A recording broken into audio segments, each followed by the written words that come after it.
Sud Radio Sport, Alexandre Priam. Bienvenue sur Sud Radio, on est ensemble avec toute l'équipe pour cette 9e étape maintenant du Tour de France 2025. Ça se passe entre Chinon et Châteauroux. On est dans l'Indre désormais pour ces 45 derniers kilomètres de cette 9e étape du Tour de France qui se déroule à une vitesse hallucinante aujourd'hui. Près de 50 km/h de moyenne. Vincent Barthaud, bonjour. Salut à toute l'équipe.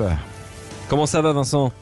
Eh ben ma foi ça va, ça va, j'ai vu dès le départ, ça roule vite, on va avoir le temps d'en parler, c'est incroyable, avec un vent favorable certes, mais encore il n'y a pas beaucoup de répit dans cette étape aujourd'hui. Il y a beaucoup vraiment de sprinteurs qui veulent gagner, il y a tellement d'étapes qui sont pas évidentes à gagner, donc là on essaie de mettre à profit aujourd'hui cette arrivée à Châteauroux. Et oui, on est avec Pascal Chanteur aussi, salut Pascal. Sur la route du Tour de France, Pascal, en l'occurrence. Oui, sur la ligne d'arrivée, là, aujourd'hui. Donc, bonjour à toutes et tous. Et oui, ça roule très, très vite sur les routes du Tour. Et on a eu pas mal de petits soucis avec des chutes, de nombreuses chutes. Donc, voilà. Et l'abandon de Jean Almeida, un des coureurs phares du Tour de France, le plus grand lieutenant de Tadej Pogačar. Quelle incidence ça aura sur la deuxième semaine? On se posera la question tout à l'heure après 17h, après l'arrivée du côté de Châteauroux. Salut Rémi Dos Santos. Bonjour Alexandre.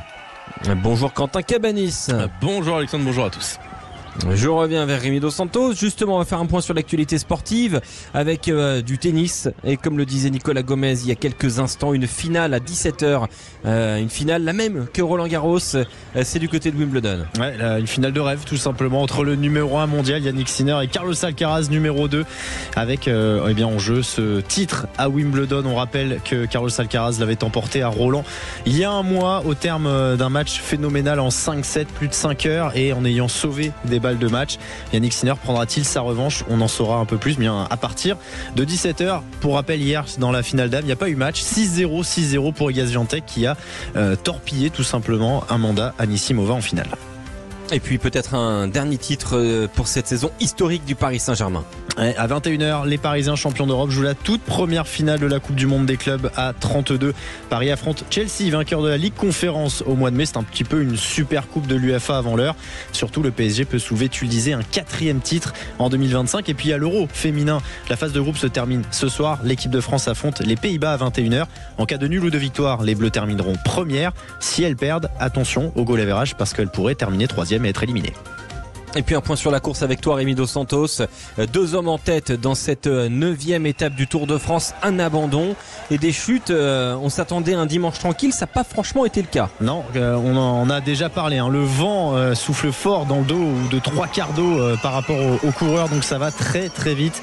Et il reste 43 km pour la tête de course. La tête de course, ce sont 2 hommes de l'Alpecin de Koenig, Jonas Rickaert, et un habitué des coups comme celui-là, Mathieu Van Der Poel, qui compte pour le moment une 54 d'avance sur le peloton. Ça a mis un petit peu de temps à embrayer, mais les équipes de sprinters sont en train de rouler derrière. Et tu le disais, un abandon, celui de Joao Almeida. Mon cœur saigne bien évidemment, et surtout Tadej Pogačar perd son meilleur lieutenant, tu l'as dit. Oui, son plus grand lieutenant, et probablement l'homme qui tentait en tout cas avant sa chute évidemment sur l'étape de Mur de Bretagne, de s'économiser avant les étapes de montagne où il allait de toute façon jouer un rôle prépondérant aux côtés du grand favori de cette 112e boucle, Tadej Pogačar. Revenons un petit peu sur la 8e étape du Tour de France, l'étape d'hier, marquée par le succès de Jonathan Milan, qui était vu d'ailleurs par Vincent Barthaud. Que Vincent, t'avais eu l'œil, si je me trompe pas, et tu avais avec Quentin Cabanis et je crois Clément Combe vu tous les trois une victoire de Jonathan Milan sur cette 8e étape du Tour de France. Et tu vois, je me suis refait l'arrivée à tête reposée ce matin, Vincent. Et il y a une espèce de logique dans tout ce que fait Jonathan Milan sur ces 5-6 derniers kilomètres. Il a tout simplement très très bien géré cette arrivée qu'il avait probablement aussi très bien repérée. Oui, bien sûr. Puis vous savez, quand on a un don comme il a, c'est quand même une bête. Le gars, il est brut de pomme, il a de la force incroyable, et effectivement qu'il avait bien repéré cette arrivée. Et donc, notamment ce fameux rond-point. Ce fameux rond-point, exactement, et il attendait beaucoup cette victoire sur le Tour parce que pour lui c'est un début de palmarès qui s'ouvre sur la grande boucle. Moi il me rappelle un peu, je sais pas si vous vous souvenez, un peu dans le même style, Marcel Kittel, qui a été aussi maillot vert sur le Tour. C'est un peu les deux mêmes personnages, aussi grands, aussi forts. Et c'est vrai que on peut considérer que c'est le nouveau Cipollini d'Italie, Jonathan Milan, il a tout pour réussir, il a vraiment une équipe qui est à ses côtés, qui donne tout pour lui. Donc là on l'a encore vu aujourd'hui, ils ont bien neutralisé l'étape de Van Der Poel, donc ils veulent vraiment que Milan récidive et qu'il gagne les 2 étapes du week-end. Mais encore une fois, c'est un garçon où il y a beaucoup d'équipes qui voudraient l'avoir, parce que pour moi c'est le nouveau meilleur sprinter du monde. Vraiment, il a les capacités pour durer longtemps. Et on se rappelle, Mario Cipollini, il faisait 1m90 quand même. C'était un monstre. En plus, on peut se poser la question, on en parlait un petit peu hier, de savoir s'il allait finir le Tour ou quoi. Mais quand même, il a fait le Dauphiné. Le Dauphiné, c'est pas rien, c'est montagneux. Il a aussi gagné une étape. Et puis sachez aussi quand même que sur le Giro, ça fait 2 fois de suite qu'il gagne le maillot cyclamen. C'est exactement le maillot vert sur le Tour de France. Ça fait 2 fois de suite qu'il le gagne. Certes, le Giro, c'est pas aussi difficile que le Tour, mais il y a quand même les Dolomites, il y a quand même des montagnes à passer. Et croyez-moi, il a réussi à ramener ce maillot cyclamen à Rome. Donc cette année, croyez-moi, sur le Tour de France, il va vouloir amener le maillot vert à Paris. Et puis on a eu un autre temps fort hier, Rémi Dos Santos, c'est cette petite échappée signée Total Energy avec Mathieu Burgodeau et Matteo Verscher. Exactement, ça a mis du temps d'ailleurs à partir. Ils sont partis à je crois 60 km de l'arrivée à peu de choses près. On ne laissait pas partir les échappées. Exactement, les Lidl Trek ne voulaient pas laisser partir d'échappées. Puis finalement, Mathieu Burgodeau, Matteo Verscher sont partis tous les deux. Ils auraient aimé amener d'autres coureurs avec eux et ça n'a pas été le cas. Ils se sont dépouillés. Mathieu Burgodeau est repris à une dizaine de kilomètres de l'arrivée après que Matteo Verscher les lançait une dernière fois pour essayer d'aller au bout. Évidemment, c'était peine perdue face aux équipes de sprinters, mais voilà, ils ont fait un petit numéro. Et puis on va peut-être les écouter d'ailleurs, parce qu'on les a eu, la Total Energy les a interviewés à l'arrivée en bas du bus. Normalement je devais y aller tout seul mais je suis bien content que Matteo soit venu avec moi. Le peloton voulait pas trop me laisser partir au début, puis on a giclé à 2 et après on a augmenté l'écart et voilà, c'était dur, mais c'était un super moment avec Matteo. On s'est fait plaisir. Dommage qu'on n'ait pas été suivi. On s'est dit qu'à 2 coureurs de la même équipe, ça peut un peu entraîner les autres et montrer qu'on est dévoué à sortir. Mais voilà, je pense qu'il y a les consignes de tout le monde veulent un sprint. Donc c'est sûr qu'à 2 coureurs, c'était plus pour le plaisir et le fun que autre chose. Ouais, et d'ailleurs, est-ce qu'on peut estimer, Pascal Chanteur, qu'on a le même cas de figure aujourd'hui avec 2 coureurs de l'Alpecin de Koenig, avec Ricard et Van Der Poel? Vu les images, bien sûr, 2 coureurs de la même équipe, échappés devant, une 44 d'avance. Sauf que il y a Van Der Poel. C'est une équation qu'il faut prendre en compte. Et oui. Et là, on le voit bien. Là, il a quand même usé un certain nombre déjà de coureurs de l'équipe Trek de Lidl Trek. Là, pratiquement toutes les équipes ont mis un coureur à rouler et on voit bien que dès qu'il y a une petite accalmie en tête de peloton, là on voit bien les images, mais pour nos auditeurs, le peloton se place et immédiatement ils reprennent une seconde par-ci, une seconde par-là. Ça veut dire qu'eux ils sont linéaires et le peloton des fois a des à-coups et je vous le dis, il va falloir qu'ils s'entreprennent tous pour aller les rechercher, parce que là on est à 37 km, ça roule à 50 à l'heure et pour aller les chercher il va falloir rouler très vite. Il y a une 45, c'est jouable. À l'heure actuelle il va pas falloir s'amuser. La question que j'ai, peut-être que Vincent tu vas pouvoir y répondre, c'est cette échappée, c'est pour peut-être essayer de surprendre les sprinters, ou est-ce que si jamais ils se font reprendre, ça permet d'avoir essoré les coéquipiers pour donner une chance à Canon Gross? Non, mais avant tout, je pense que cette échappée, c'est tout simplement Van Der Poel qui ils ont jugé au départ ce matin qu'il y avait un vent 3/4 favorable. On part pas à 2 équipiers de la même équipe comme ça, c'était voulu, voilà, parce que par exemple, si je reprends l'exemple d'hier avec le petit Verscher. C'est pas une marque de non-confiance envers Caden Groves? Moi je le vois comme ça. C'est-à-dire que, si, c'est possible, l'équipe comme ça de derrière ne travaille pas, et voilà, on essaye de faire coup double. Mais autant hier, c'était 2 gars de la même équipe, Burgodeau et le petit Vercher, mais le petit Vercher, je trouve qu'il a été un peu moins saignant sur le final, il n'était pas au top de Burgodeau, donc ça a fait qu'ils se sont refait prendre, Burgodeau s'est fait reprendre à 10 bornes, mais il serait fait reprendre à 2-3 km si Vercher avait été meilleur. Mais encore une fois, et quand le petit Vercher dit dommage qu'il n'y a pas d'autres qui soient venus avec nous. Mais vaut mieux être 2 de la même équipe, on s'entend mieux et il n'y a pas de temporisation dans le final. Ce qui est pour l'étape d'aujourd'hui avec Van Der Poel, en fait, je pense que c'était voulu parce que non seulement son équipe ne travaille pas derrière pour Cadengrove, et puis lui, il a essayé de faire coup double, d'essayer de gagner l'étape pour reprendre le maillot jaune parce qu'il est qu'à 1,38 de Pogacar. Il a vu qu'il y avait un vent favorable, il a vu qu'il y avait un vent favorable, que peut-être s'il avait pris 5, 6, 7 minutes. Mais là, je pense qu'on les laisse à mourir un petit peu. L'écart c'est réduit à 1,50. Oui, Pascal. Et surtout, là, on va bientôt arriver où il va y avoir du vent de côté, c'est-à-dire à 37 km de l'arrivée, on y est. Et oui, il peut y avoir une ça va réexciter le peloton et ça va faire perdre du temps aux 2 hommes de tête. Oui, Pascal, tu voulais t'exprimer. Il y a un point important surtout, si vous regardez la physionomie de l'étape, il y avait un sprint point. Il y avait un sprint au bout de 15 km, 18 km je crois. Et en fait, Van Der Poel est très bien placé au maillot vert. Hein. Et les sprints en cours d'étape sont très valorisants en termes de points.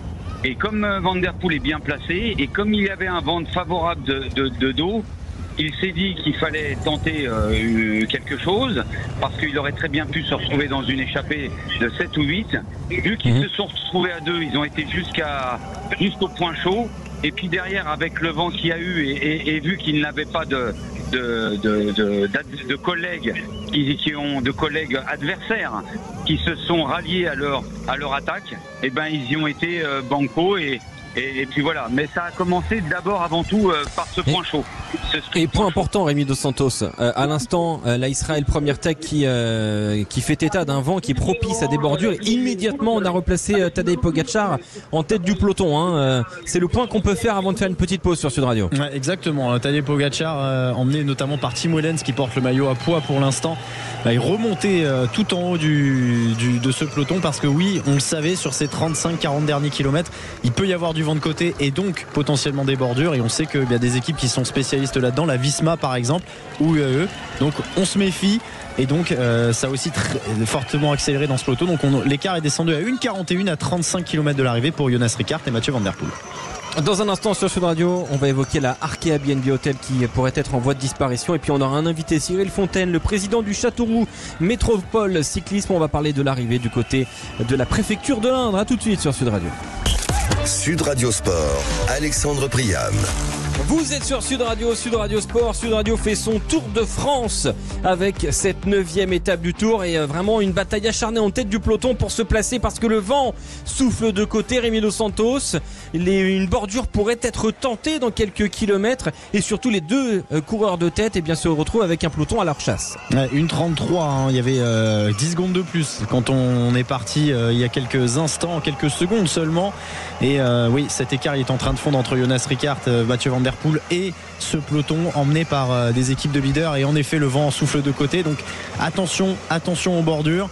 Ça avait coûté cher à Remco Evenepoel il y a une semaine du côté de Lille, donc ça pourrait aussi être compliqué. Mais attention, parce que là on a un petit souci de chaîne du côté de Nils Politt, le vrai gros rouleur de cette équipe UAE, celui qui mange le vent pendant des centaines de kilomètres. Et donc UAE va pas pouvoir tenter tout de suite a priori de bordurer tout ça. Il va rentrer très vite malgré tout, l'Allemand. Alors avant de se consacrer totalement à l'arrivée et d'être du côté de Châteauroux avec notre invité, je voulais faire un petit écart de 2-3 minutes important, je trouve, Pascal Chanteur, autour de l'écurie de l'équipe Arkea BNB Hotel qui donc serait en voie de disparition. Les sponsors titres ne vont pas renouveler leur engagement. Arkea et BNB Hotel ont annoncé se retirer juste avant le Tour de France il y a quelques jours, et c'est désormais donc un peu aussi la course pour trouver un nouveau sponsor. Il faudrait entre 20 et 25 millions d'euros pour entretenir le train de vie de l'équipe. 141 salariés, 52 cyclistes sous pression, Pascal Chanteur. Oui, alors on parle de 20-25 millions d'euros. Lorsqu'on parle d'un d'un partenaire titre, c'est aux alentours pour une équipe pour le Tour, c'est entre 5 et 10 millions d'euros pour une équipe comme Arkea Samsic. Il y a bien d'autres partenaires qui sont bien aussi auprès des partenaires titres. Mais Manu Hubert se bat. J'ai discuté longuement ce matin avec lui. Alors je ne vous cache pas qu'il a quand même beaucoup d'appréhension parce qu'on est en train de parler de 150 salariés, parce que ça concerne l'équipe féminine, ça concerne l'équipe des jeunes, la réserve et l'équipe pour le Tour. Donc le staff, et c'est ce qui lui fait, c'est ce qui lui cause le plus de tracas aujourd'hui, et il se bat tous les jours. Et comme il me dit, en l'occurrence, les grands chefs d'entreprise, les grands patrons ont du mal aussi, parce que comme je dis, est-ce que tu les fais venir sur le Tour de France? Et il me dit c'est difficile parce que venir sur le Tour de France, c'est déjà prendre 2 jours. Le fait de venir, le fait de passer la journée et tout, tous les grands patrons n'ont pas l'emploi du temps disponible. Donc ça se fait beaucoup par téléphone, par mail, et il est toujours dans une démarche de travail et d'essayer de vendre son projet. Ouais, exactement, avec Arkea quand même, qui est porté, je trouve, par Kevin Vauquelin, forcément, durant ce Tour de France. Vincent Barthaud, alors sans mettre de pression inutile et néfaste à Kevin Vauquelin, son Tour de France pour le moment est une aubaine aussi pour la recherche de sponsors. Bah, bien évidemment, mais vous savez qu'à un moment, Est-ce qu'on y pense ça quand on est cycliste? Bien sûr, mais Emmanuel Hubert a bien donné carte blanche à tous ceux qui étaient en fin de contrat, que de toute façon, voilà, ça n'allait pas forcément être évident. Et alors déjà de le savoir avant le départ du Tour, c'est pas facile pour le manager et pour les coureurs que ton sponsor te suit pas. Mais en ce qui concerne, on parle du cas Vauquelin. On sait très bien qu'il a déjà signé ailleurs. Forcément, c'est pas parce que c'est le Tour de France. On parle d'un départ chez Ineos. Hein. Oui. On va pas citer toutes les équipes parce qu'on dit Ineos, mais il peut très bien aller ailleurs.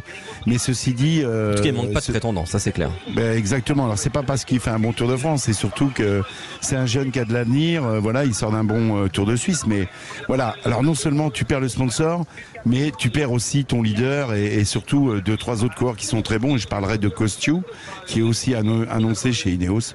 Donc ça devient vraiment effectivement très difficile de trouver quelque chose parce que le nouveau sponsor qui veut venir, il a envie de garder Vauquelin, il a envie de garder Kostju, et ça sera pas le cas. Donc ça double justement la difficulté de repartir sur de bonnes bases. Et ça va être un dossier qu'il faudra suivre durant tout ce Tour de France. On repart du côté de l'arrivée, du côté de Châteauroux. On a notre consultant Pascal Chanteur, et puis on a notre invité Cyril Fontaine. Bonjour Cyril. Bonjour. Vous êtes président du Châteauroux Métropole Cyclisme. Ça nous fait très plaisir de vous avoir sur Sud Radio. C'est un très très joli vélo club, on peut le dire ainsi, pour faire un clin d'œil à nos amis de France 2. Cyril Fontaine, une arrivée à Châteauroux. C'est presque devenu un classique, mais c'est toujours très réjouissant, j'imagine, pour vous. Bah oui, en tant que club cycliste, c'est toujours sympathique d'avoir... Nous, on organise une course élite tous les ans avec une ligne à 200 mètres de la ligne du Tour de France, donc c'est vrai que c'est plaisant. Et on a eu la chance ce matin avec les jeunes de l'école de vélo et les licenciés du club de pouvoir faire les 6 derniers kilomètres. Donc c'est vrai que c'est très très sympa. Alors vous qui connaissez bien justement donc cette arrivée, puisque vous organisez une course élite qui ressemble quand même beaucoup à l'arrivée du Tour de France aujourd'hui, est-ce que c'est toujours un sprinter qui gagne dans votre course élite? Cyril Fontaine, président du Châteauroux Métropole Cyclisme. C'est souvent des gros rouleurs des équipes de DN de la région, donc ça arrive jamais au sprint, mais c'est des gros rouleurs parce que c'est un circuit qui est tout plat, donc comme l'essentiel de notre département, voilà, malgré qu'on ait la vallée de la Creuse au sud où c'est un peu plus vallonné, mais ça reste un pays de rouleurs. Quelle ambiance vous avez aujourd'hui? Qu'est-ce que vous constatez dans votre département de l'Indre? Bon, il y a toujours un super engouement. Là, on a la caravane du Tour qui est en train de passer sur la ligne. Là, c'est l'euphorie. Hein. C'est franchement, c'est super sympa. Vous êtes en train de me dire que je vous empêche de récupérer des Bob Cochonou, là, c'est ça? Ou des parts de pizza Sodebo, ou je sais pas, ou des dosettes Senseo, puisqu'il faut que je dise 3 marques. Après, je suis en train de vous pourrir votre caravane, c'est ça, Cyril? Il y en a qui sont à gagner sur ce non, mais j'ai les enfants du club qui s'en chargent pour moi. Ah, bah, c'est parfait, oui, parce que vous êtes président du club. Donc, à la fin, de toute façon, tout revient dans le bureau du président, c'est ça? Bah, je dis ça en rigolant, bien évidemment. Si seulement c'était vrai. Oui, non, par contre c'est important quand même de souligner à quel point c'est difficile. On l'a dit hier, on était avec l'ancien patron des boucles de la Mayenne, monsieur Guéné, Pierre Guéné, qui nous disait que c'était très difficile de faire vivre le vélo à l'échelle locale, à l'échelle associative, à l'échelle club, de plus en plus. Est-ce que vous le constatez ça aussi, Cyril Fontaine? Oui, effectivement. J'entendais juste avant les propos pour Arkea. On a les mêmes problématiques, hein, toutes proportions gardées bien sûr, mais tous les industriels, les entreprises ont des budgets qui se restreignent et c'est de plus en plus compliqué de capter une partie pour pouvoir faire vivre le club, quoi. Donc voilà. Il faut se battre au quotidien. Et pourtant. Oui, Vincent Barthaud qui vous parle, l'ancien maillot jaune Tour de France 84. Cyril Fontaine. Il y a des gars qui adorent le vélo par chez vous, dont Christian Feniou qui fait beaucoup pour le vélo. Oui, mais Christian Feniou est en train de passer la main au niveau de son entreprise et il a suspendu tous les partenariats vélo. Donc beaucoup de clubs vivaient 100% Feniou, ce qui n'était pas le cas pour nous. On avait de la chance d'avoir démarché d'autres partenaires, mais c'est compliqué, quoi. C'est compliqué. Oui. Le vélo est quand un les grands sport mécènes s'en vont, du coup, c'est un sport qui est difficile à faire vivre. D'aller en capter des nouveaux. On le sent. C'est plus les budgets de cours d'organisation qui augmentent, les contraintes sécuritaires qui augmentent, qui obligent à engager des frais de plus en plus importants. C'est compliqué, mais après, voilà, on a la passion du vélo et on se bat au quotidien pour pouvoir continuer de le faire vivre. Nous, on a la chance de continuer de grandir, mais qui dit gagner des licenciés dit augmenter le budget et tout augmente, les tenues, les pneus, les déplacements. Donc c'est vrai que c'est compliqué. En tout cas, Cyril bravo Fontaine. à vous, un grand bravo. Hein. Bah voilà, Vincent Barthaud, l'ancien maillot jaune du Tour de France 84, vous félicite. Cyril Fontaine, ça coûte combien? Quel est le budget annuel? Vous pouvez le dire grossièrement, hein, sans donner des chiffres précis. Le budget annuel d'un club comme le vôtre, qui est un joli club, hein, attention. Ouais, on est 75 licenciés, on a un budget de plus de 50 000 €. Ah, quand même, ça demande quand même beaucoup, hein. Un engagement de course c'est 10 € déjà, donc on a une vingtaine de coureurs qui courent presque tous les week-ends, tous les dimanches, tous les week-ends, donc rien que ça coûte, plus une partie des déplacements, les tenues, enfin voilà, et encore est-ce que le vélo les coureurs financent beaucoup de choses. Un sport qui intéresse toujours autant la jeunesse ou pas? Ou est-ce que il faut aller maintenant un peu plus la chercher, Cyril Fontaine? Ouais, il faut aller la chercher. Nous, on a la chance d'avoir 20 jeunes à l'école de vélo, mais c'est compliqué de renouveler tous les ans. On en a 5 ou 10 qui arrêtent et pour l'instant on renouvelle, mais on progresse pas. Donc c'est vrai que c'est une bataille quotidienne. On a la chance que les institutions, la ville de Châteauroux, le département de l'Indre organisent des choses pour le vélo. Là, ils ont organisé le village du Tour hier, où on a fait une animation. On a rencontré une centaine de jeunes et il y en a 4 ou 5 qui se sont montrés intéressés pour venir faire du vélo. Donc vous voyez, sur une centaine de jeunes, on en capte 4 ou 5 peut-être au mois de septembre. Alors vous êtes à l'arrivée, Cyril Fontaine, à côté de Pascal Chanteur. Alors je sais pas, vous devez peut-être vous voir, hein, de loin, je sais pas. Pascal Chanteur, qui est notre consultant, qui est le président de l'Union nationale des cyclistes professionnels. Pascal, à l'écoute de Cyril Fontaine, le président du Châteauroux Métropole Cyclisme, est-ce qu'il y a de l'inquiétude pour la relève jeunesse du vélo en France? Mais bien entendu, hier on parlait de la sécurité, l'aspect sécuritaire. Vous savez, pour une maman ou un papa, lorsque vous voyez un certain nombre d'images de chutes ou autres, quand vous voyez l'aspect de la sécurité routière aujourd'hui, c'est quand même difficile pour une maman de laisser partir son enfant sur la voie publique. Donc ça, c'est une première cause. La deuxième cause aujourd'hui, comme il l'a dit, les partenaires privés, les partenaires locaux, même s'ils sont motivés, vous connaissez la conjoncture en France aujourd'hui, je ne vais pas vous la remettre sur la table, mais elle est ce qu'elle est. Et puis la dernière chose, c'est le coût. Le vélo, c'est un coût. Un vélo aujourd'hui, vous connaissez le prix du matériel. Même si c'est pas des vélos de professionnels pour un minime ou un cadet, ça reste quand même un coût assez élevé. Là-dessus, comme vient de le dire le président, vous avez les coûts d'engagement pour une course. Derrière ça, vous avez le matériel. Le matériel de vélo, c'est une chose, mais vous avez l'équipement, les gants, les chaussures, les casques. Tout ça fait que le vélo reste un sport important, assez onéreux. Et je vous parle pas non plus des déplacements, parce que aujourd'hui, il faut un investissement de la part des parents, parce que dans le vélo, c'est pas comme dans certains clubs de sport co où on emmène son enfant et ça devient pratiquement une garderie et on vient le rechercher à la fin de l'entraînement sans même penser à la compétition du dimanche. Moi, je vois mon fils qui fait du handball, c'est la croix et la bannière pour réunir une équipe pour aller au match le dimanche, parce que les parents veulent pas s'impliquer, le dimanche matin, ils veulent rester au lit, et tout ça, ça fait que c'est dur pour tout le monde. Et c'est un aspect de notre société qui est quand même une réalité. Ouais. Cyril, j'ai deux questions pour vous et je vous laisse tranquille premier pour l'arrivée parce qu'on s'approche, on est à plus de 23 km.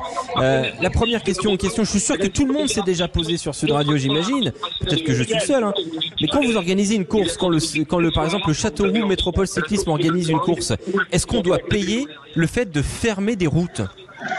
Cyril Fontaine. Ah non, heureusement, on paye pas encore le fait de fermer des routes, mais il faut justifier tout un tas de choses, des bénévoles avec le permis de plus de 18 ans agréés par la préfecture, des circuits agréés par la préfecture. Enfin oui, ça devient très très lourd. Les préfectures sortent, très beaucoup d'administratifs et beaucoup de lourdeur administrative où il faut prouver que notre bonne foi en permanence.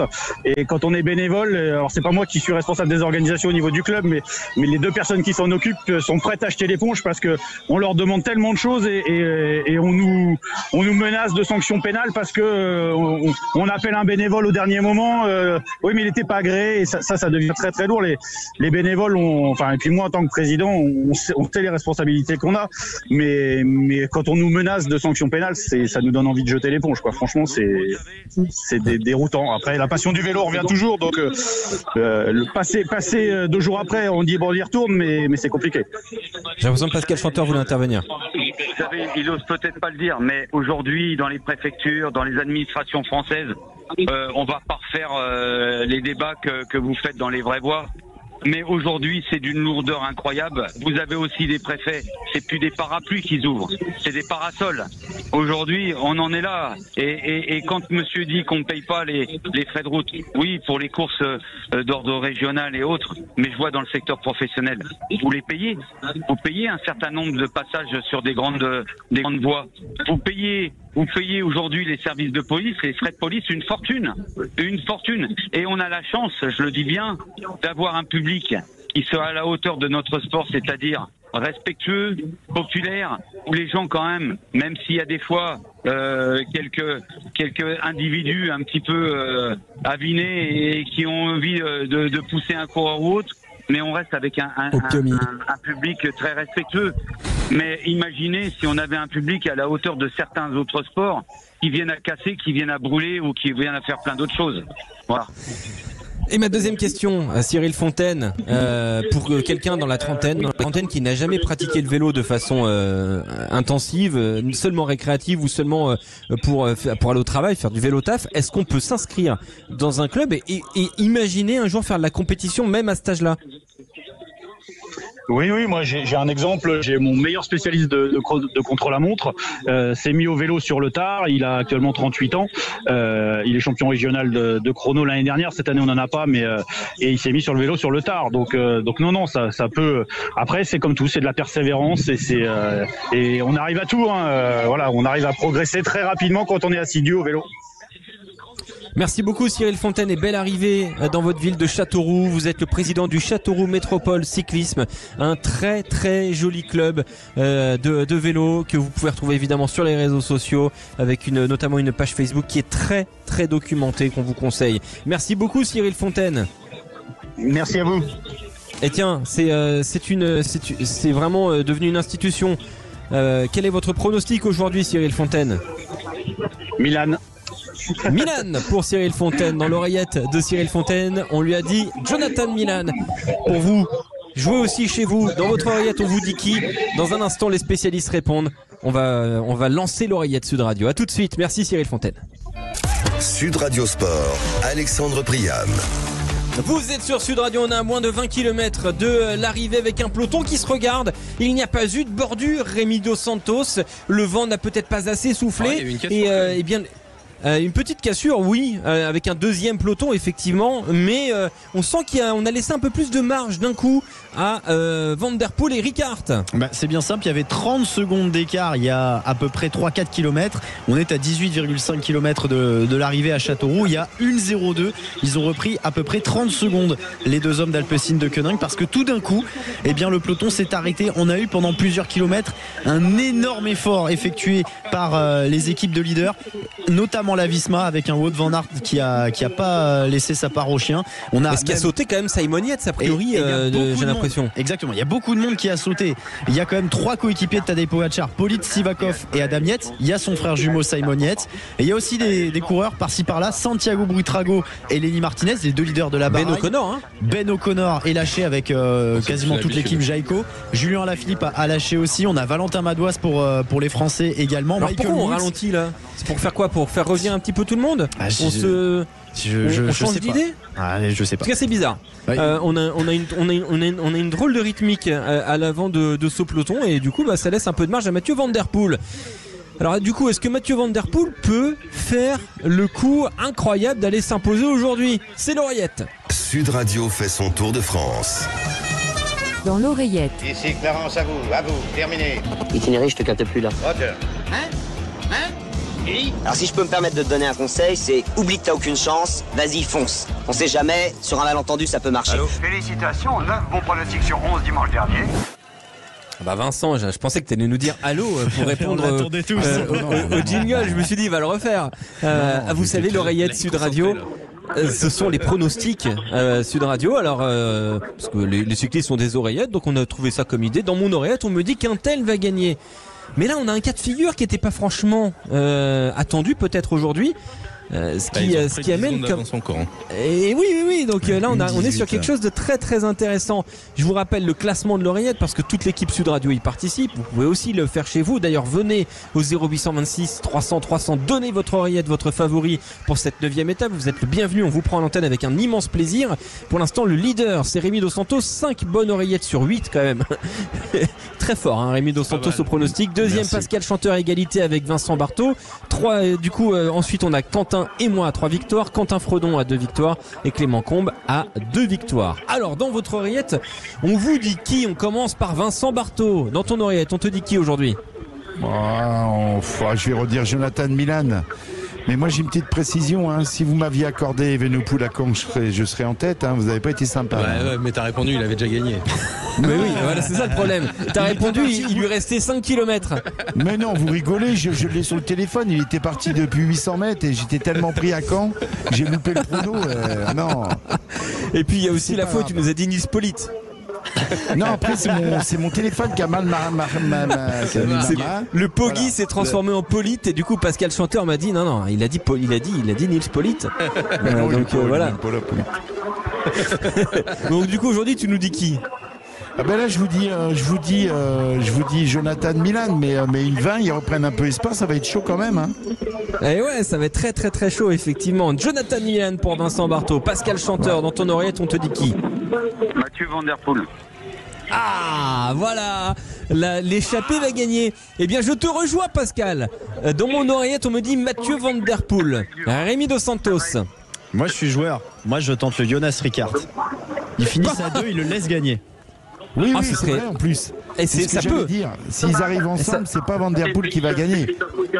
Après, certainement que Rickaert peut se sacrifier évidemment pour aller jusqu'au bout. Mais il y a peut-être des bonifications à prendre pour Van Der Poel. Et oui, effectivement.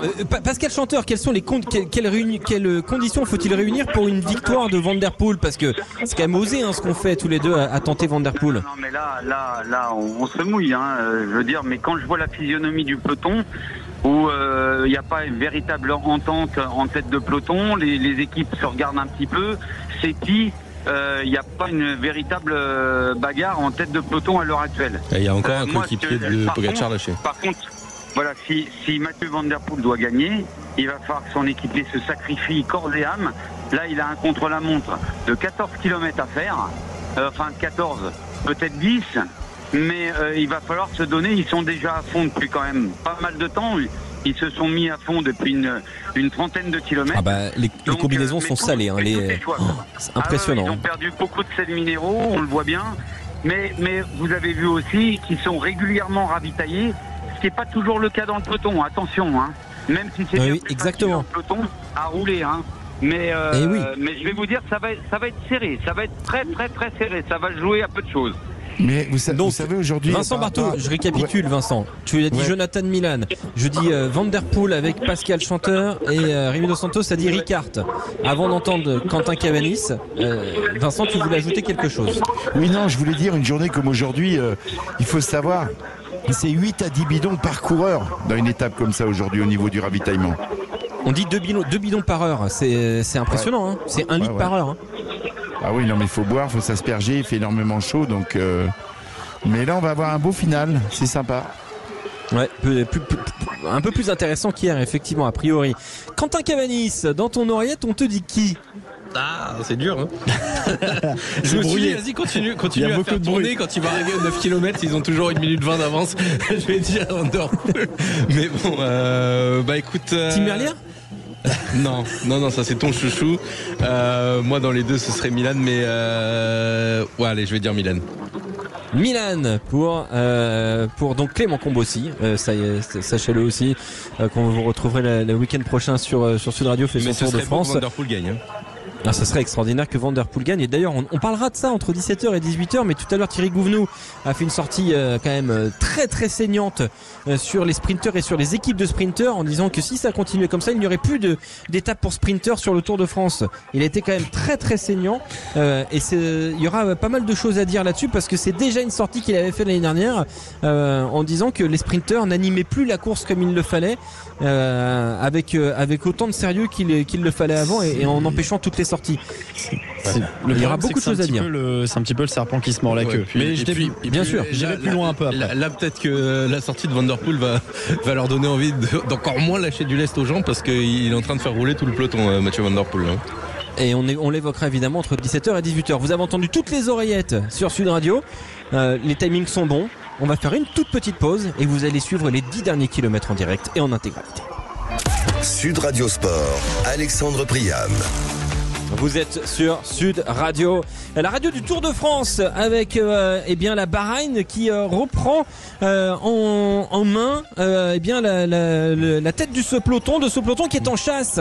57 secondes de retard sur une double tête de course signée du même maillot, l'Alpecin de Koenig, Rémi Dos Santos. Ouais, Jonas Ricard et Mathieu Van Der Poel qui sont les deux attaquants de la journée qui ont encore 55 secondes d'avance à 10 et les km. Équipes se relaient pour les rattraper. Hein, ça y est, là ça commence à aller très très très vite. Ils sont 2 contre 50 hommes à peu près. Quasiment toutes les équipes ont été représentées à un moment ou à un autre à l'avant de ce peloton depuis une vingtaine de kilomètres.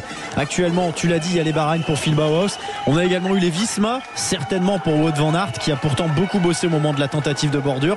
Et puis on a les IF, les Lidl Trek bien sûr. Mais il y a Caden Groves qui est en train de se replacer aussi à l'avant du peloton. Donc est-ce que ça veut pas dire que les deux hommes ont peut-être un petit peu de fatigue? On prépare, j'imagine. En tout cas, il y a au cas où, quoi. Tu vois Pascal. Ouais, je disais, ils sont quand même en train de les laminer, mais ça va être très très difficile. Je vais vous dire, si ça il y a 668 mètres. À 1 km de l'arrivée. Ah, ce serait terrible. On nous a pas dit ça dans l'oreillette, Pascal Chanteur. Vincent Barthaud, est-ce que tu crains pour ton... Même moi, je avantage aux attaquants, bien entendu, et j'aimerais que Van Der Poel ou que Ricard, avec l'exploit qu'ils font aujourd'hui, puissent l'emporter, bien entendu. Et c'est possible encore, c'est encore possible, hein. Non, ouais. Mais la Tudor se flingue pour qui, là? Pourquoi Bah pas pour Matteo, en tout cas. Matteo Trentin. Ouais. Non, mais je sais, hein, je suis comme toi, ou Alberto Dainese. Vous êtes des tueurs de rêves. Voilà ce que vous êtes. Surtout que ça va être difficile. La Lidl n'arrive pas à remonter le peloton. Le dernier virage est à 1,5 km de l'arrivée. Ça finit à un petit faux plat. Ça veut dire que cette dernière ligne droite sera très très longue. 1,7 km. 1,7 km exactement. Ça va être très très long. C'est très dur pour des échappés, c'est clair, Vincent. L'équipier de Van Der Poel, il a plus l'air d'être vraiment très très saignant et c'est ce qui va les faire perdre, je pense. Mais en plus, on a encore un petit côté, avant de côté, à 40 secondes.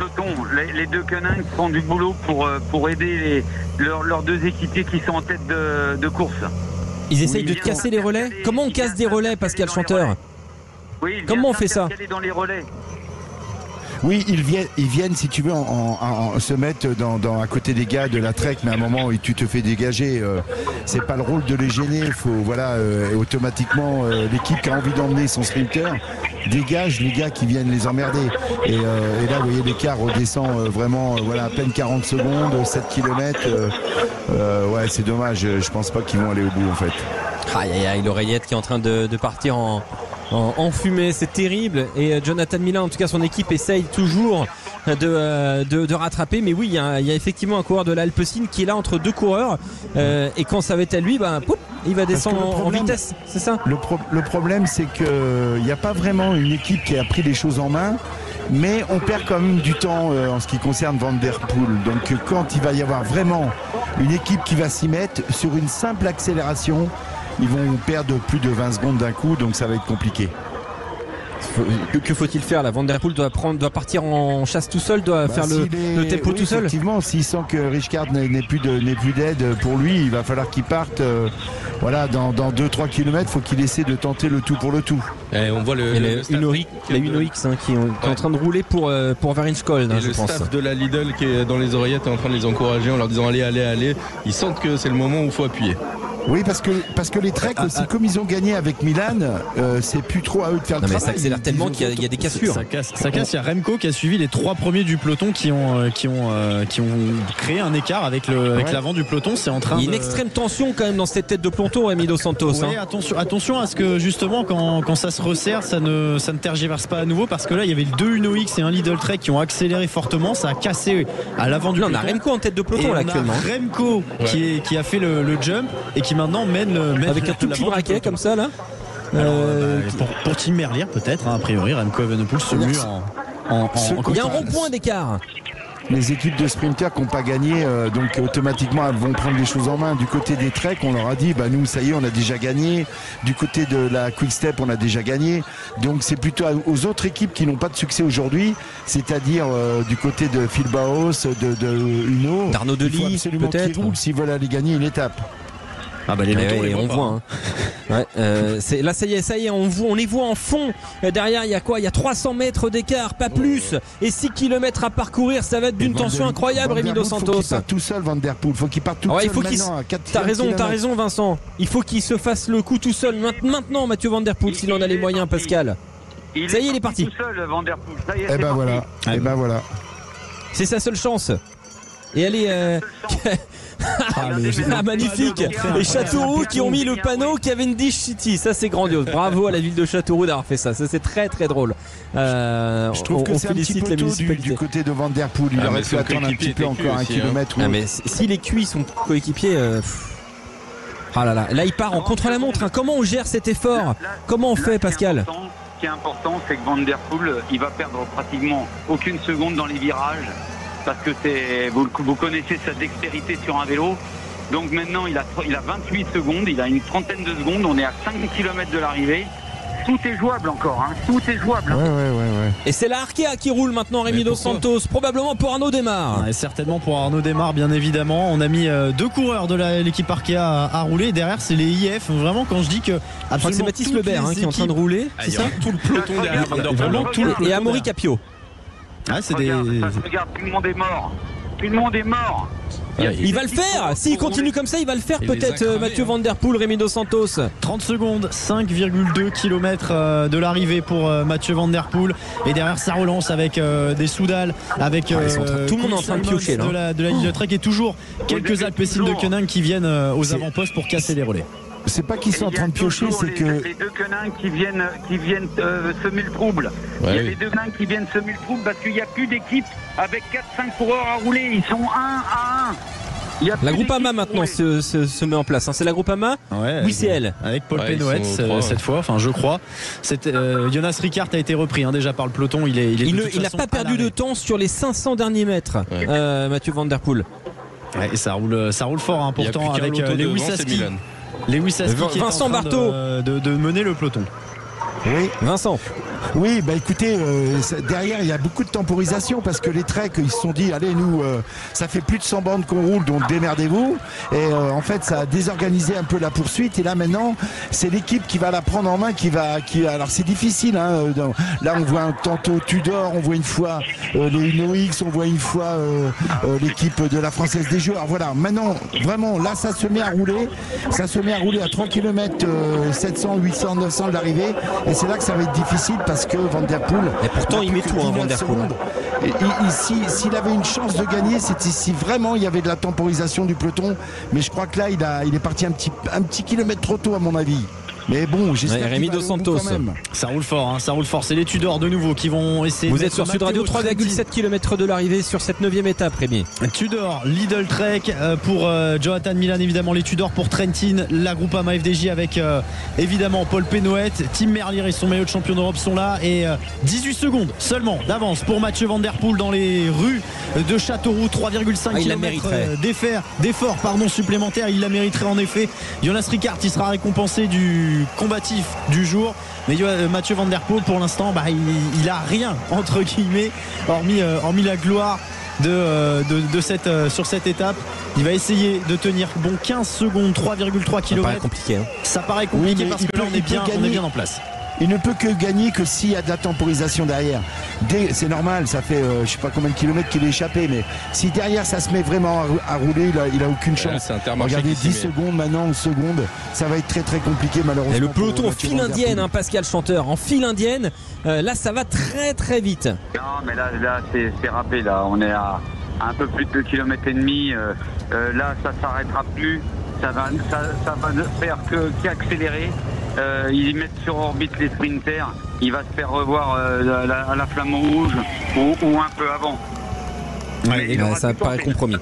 Et puis il est dans un faux plat, ça fait très mal là. Et puis là il est en ligne de mire, hein. Très clairement il a une 50aine de mètres d'avance Mathieu Van Der Poel. Le peloton va le revoir. Cette échappée qui n'ira malheureusement pas au bout, 2,6 km, 8 secondes d'écart. Vincent Marteau. Oui, il va se faire reprendre aux 2 km, c'est normal. C'est les équipes de second couteau, entre guillemets, les Cofidis pour Brian Cocard, la Française des Jeux pour Pénoët. C'est tout cela qui ont réexcité le peloton, puisque les grands sprinteurs, comme Milan, je dis pas que les autres c'est des petits sprinteurs, mais ils avaient le poids de la course depuis le départ, donc on a décidé de laisser un peu faire les autres. Et voilà, il y a eu de la temporisation, on s'est un peu regardé, et puis à un moment ou à un autre, ça a mis en route, ça a excité un peu tout le monde, et voilà, là il va être rejoint dans quelques temps. C'est dommage. Ouais. Rémi Dos Santos à 2 km de l'arrivée. Mathieu Van Der Poel est la tête de course, mais pour les prochaines secondes seulement malheureusement. Ouais, Cofidis, Intermarché, Groupama FDJ, les IF, UnoX, toutes les équipes quasiment de ce peloton ont roulé pour aller chercher cette échappée.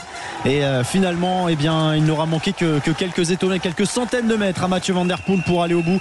Là, il atteint le dernier virage avant la ligne d'arrivée et il reste 1,7 km. Il continue son effort pour Mathieu Van Der Poel qui va tout donner.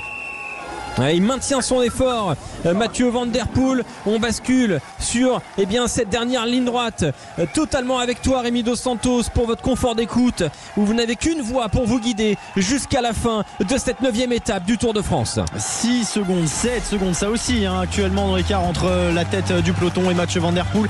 C'est pas hyper bien organisé parce qu'on est déjà en train de préparer le sprint du côté du peloton. Mathieu Van Der Poel, lui, ne se retourne plus, il donne tout, il sait que s'il doit être repris, il sera repris. C'est un coureur IF qui est en train d'emmener le peloton. Ensuite c'est la Groupama FDJ, on est dans un faux plat montant, je le rappelle, sur ce dernier kilomètre. La flamme rouge à l'instant pour Mathieu Van Der Poel qui n'a plus que quelques poignées de secondes par rapport au peloton. Il va être ravalé dans les prochains mètres, Mathieu Van Der Poel, après une échappée de 172 km qui se termine à 800 mètres de l'arrivée. La victoire va se jouer donc au sprint. Jonathan Milan est bien placé dans la roue de Paul Pénoët. Les Israël qui vont lancer Pascal Ackermann, 4e hier. Tim Merlier est un petit peu caché, mais il est quand même bien présent. On va voir si ça va partir du côté gauche de la route ou du côté droit. Oh là, il y a des vagues, ça frotte. Ça part dans tous les sens. C'est très très long comme sprint parce qu'on est déjà à 400 mètres de la ligne, mais ça va très vite. On a tenté de lancer du côté d'Israël, on va tenter de lancer Pascal Ackermann, mais c'est Jonathan Milan qui dégaine le premier le long des balustrades sur la droite de la route. Il va très vite, Jonathan Milan. Face à lui, il y a Tim Merlier et le champion d'Europe qui n'arrive pas à repasser devant. Ça va se jouer à la photo finish. C'est Tim Merlier qui va lever les bras à Châteauroux. Il est finalement parvenu à passer devant la photo Jonathan finish. Milan. Ça s'est joué à ils rien. sont 3. Ils sont 3 sur la ligne, mais manifestement Tim Merlier en ferait un 3e succès d'étape à la Soudal Quick-Step. Le champion d'Europe l'emporte pour la 2e fois sur ce Tour de France 2025.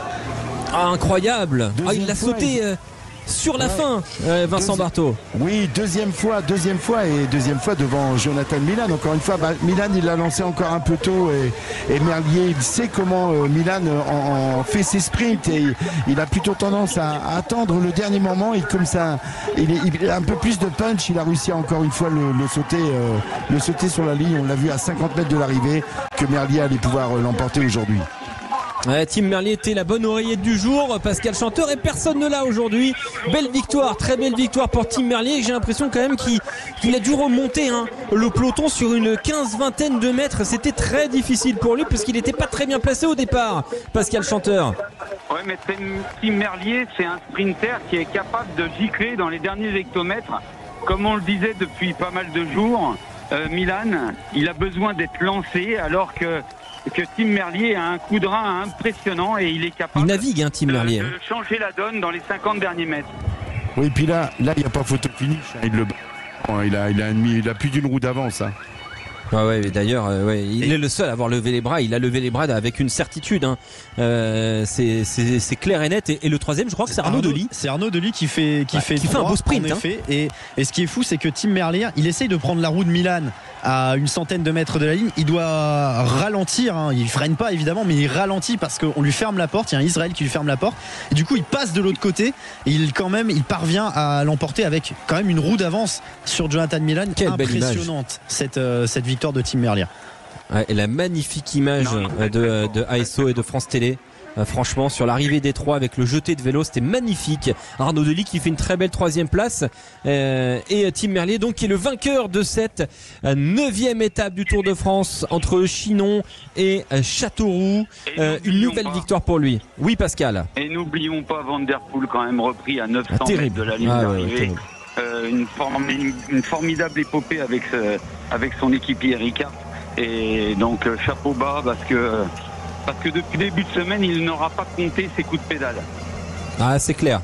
Le classement, donc le top 10 de cette 9e étape, Rémi Dos Santos. Tim Merlier l'emporte devant Jonathan Milan et Arnaud Delis d'un rien. Pavel Bittner fait 4, Paul Penouet 5, Binyam Guermé 6, Phil Bauer 7, Jordi Meus 8e, Fredheim de l'Uno-X est 9e et Caden Groves d'Alpecin termine 10e.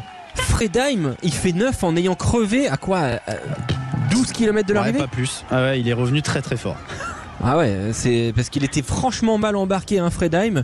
Tim Merlier il a besoin de souffler. Ça a été une étape extrêmement rapide. On fera le point statistique dans un instant sur Sud Radio. On fera le détail de tous les classements de maillots distinctifs et puis des débats à venir. Est-ce que les étapes faites pour sprinters sont amenées à disparaître sur le Tour de France? C'est un débat qui a été ouvert une nouvelle fois par Thierry Gouvenou, dont on va évoquer les tenants et les aboutissants. On fera le conseil de classe évidemment dans un instant, et puis on a un invité exceptionnel aujourd'hui autour d'une très grande histoire du cyclisme, mais bien au-delà du vélo.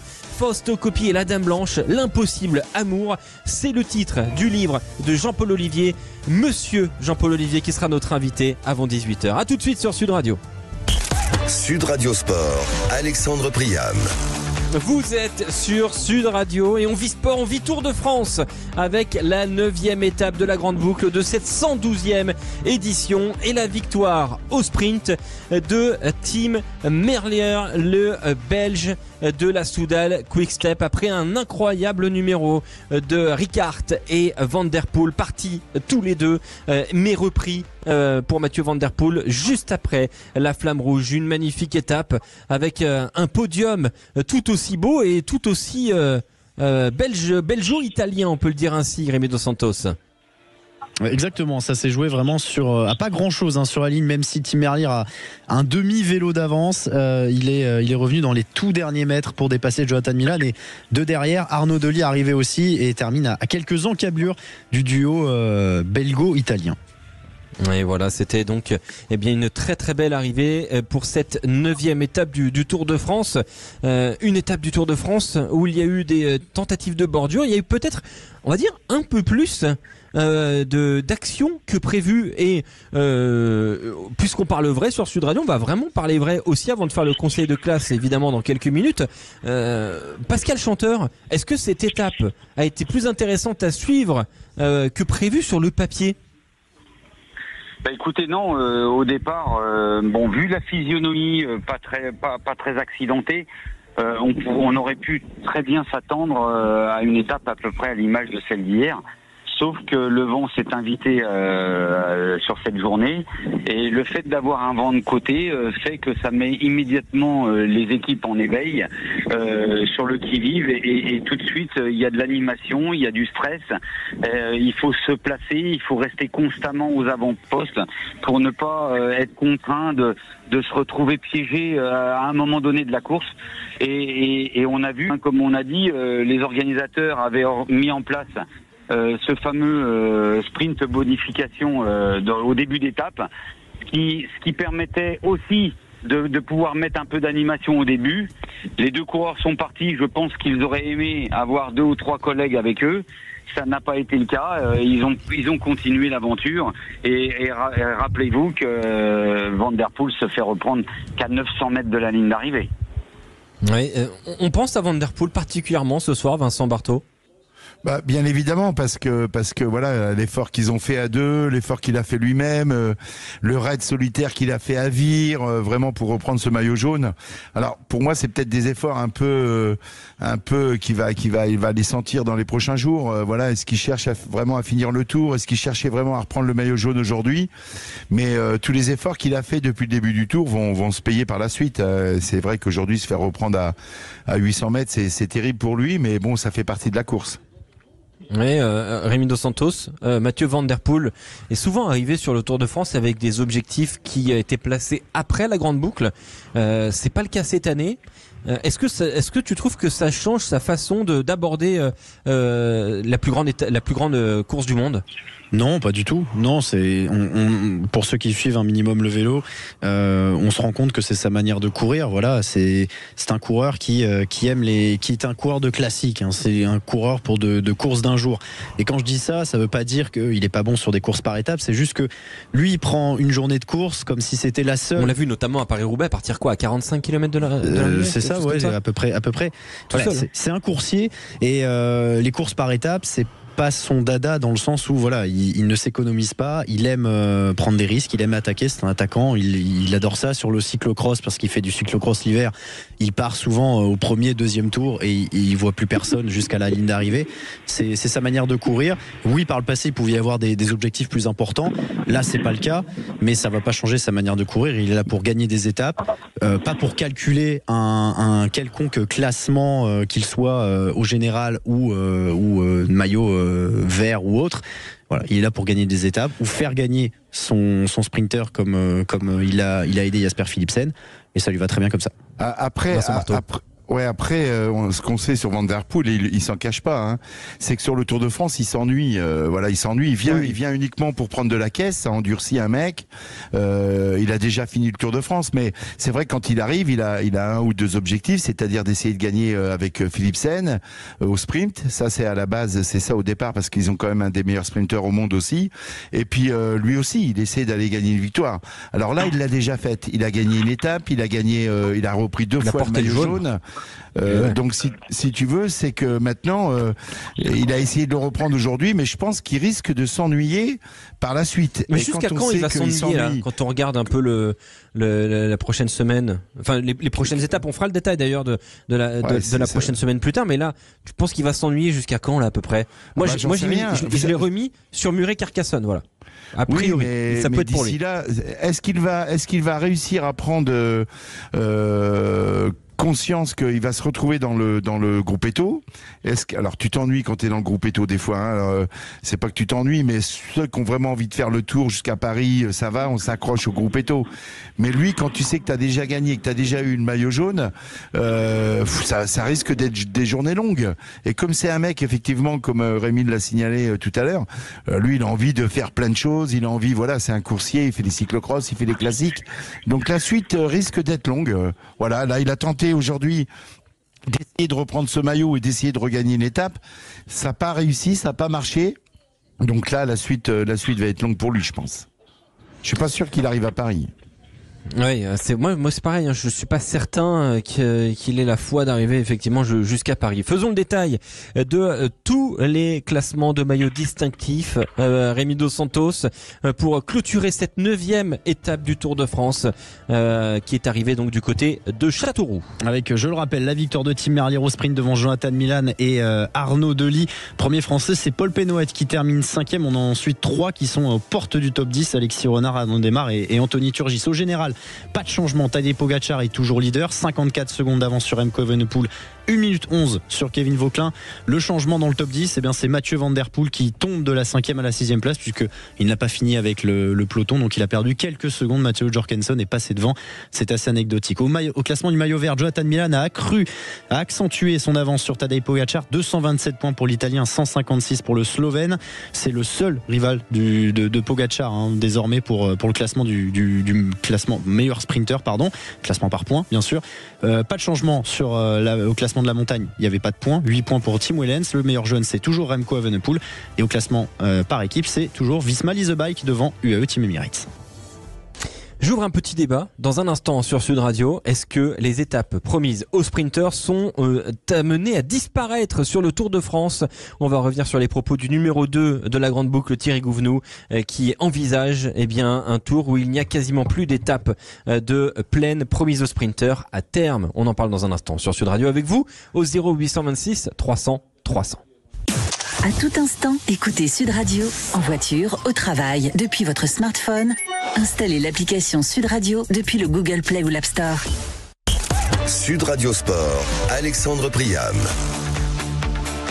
Vous êtes sur Sud Radio, sur la radio qui vous permet de vivre le Tour de France autrement, avec nos spécialistes et consultants Vincent Barthaud, Pascal Chanteur. On vient de vivre la victoire de Tim Merlier du côté de Châteauroux après un sprint devant Jonathan Milan et Arnaud Delis.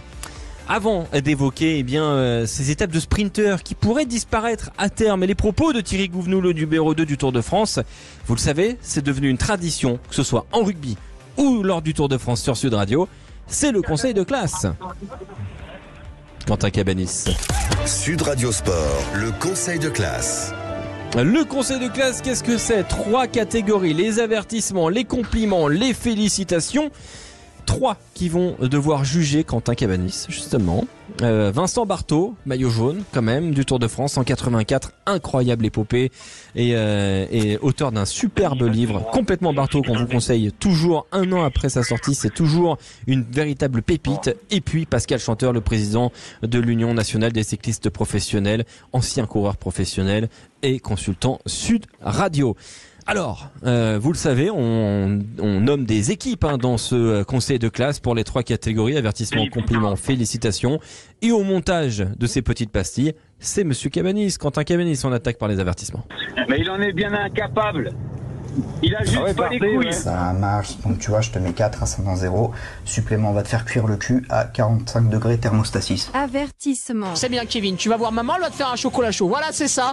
C'est ça la table qu'il lui met dans le dos, regardez. Putain, mais il lui aurait chié dessus, ça aurait été plus respectueux.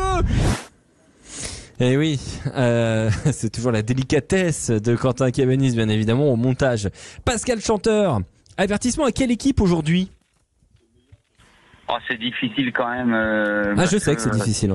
Mais moi j'en ai une. Mais j'attends de tout. Tu veux passer au prochain? Tu veux que ce soit d'abord Vincent? Ouais. Allez, Vincent Barthaud qui va trancher dans le vif.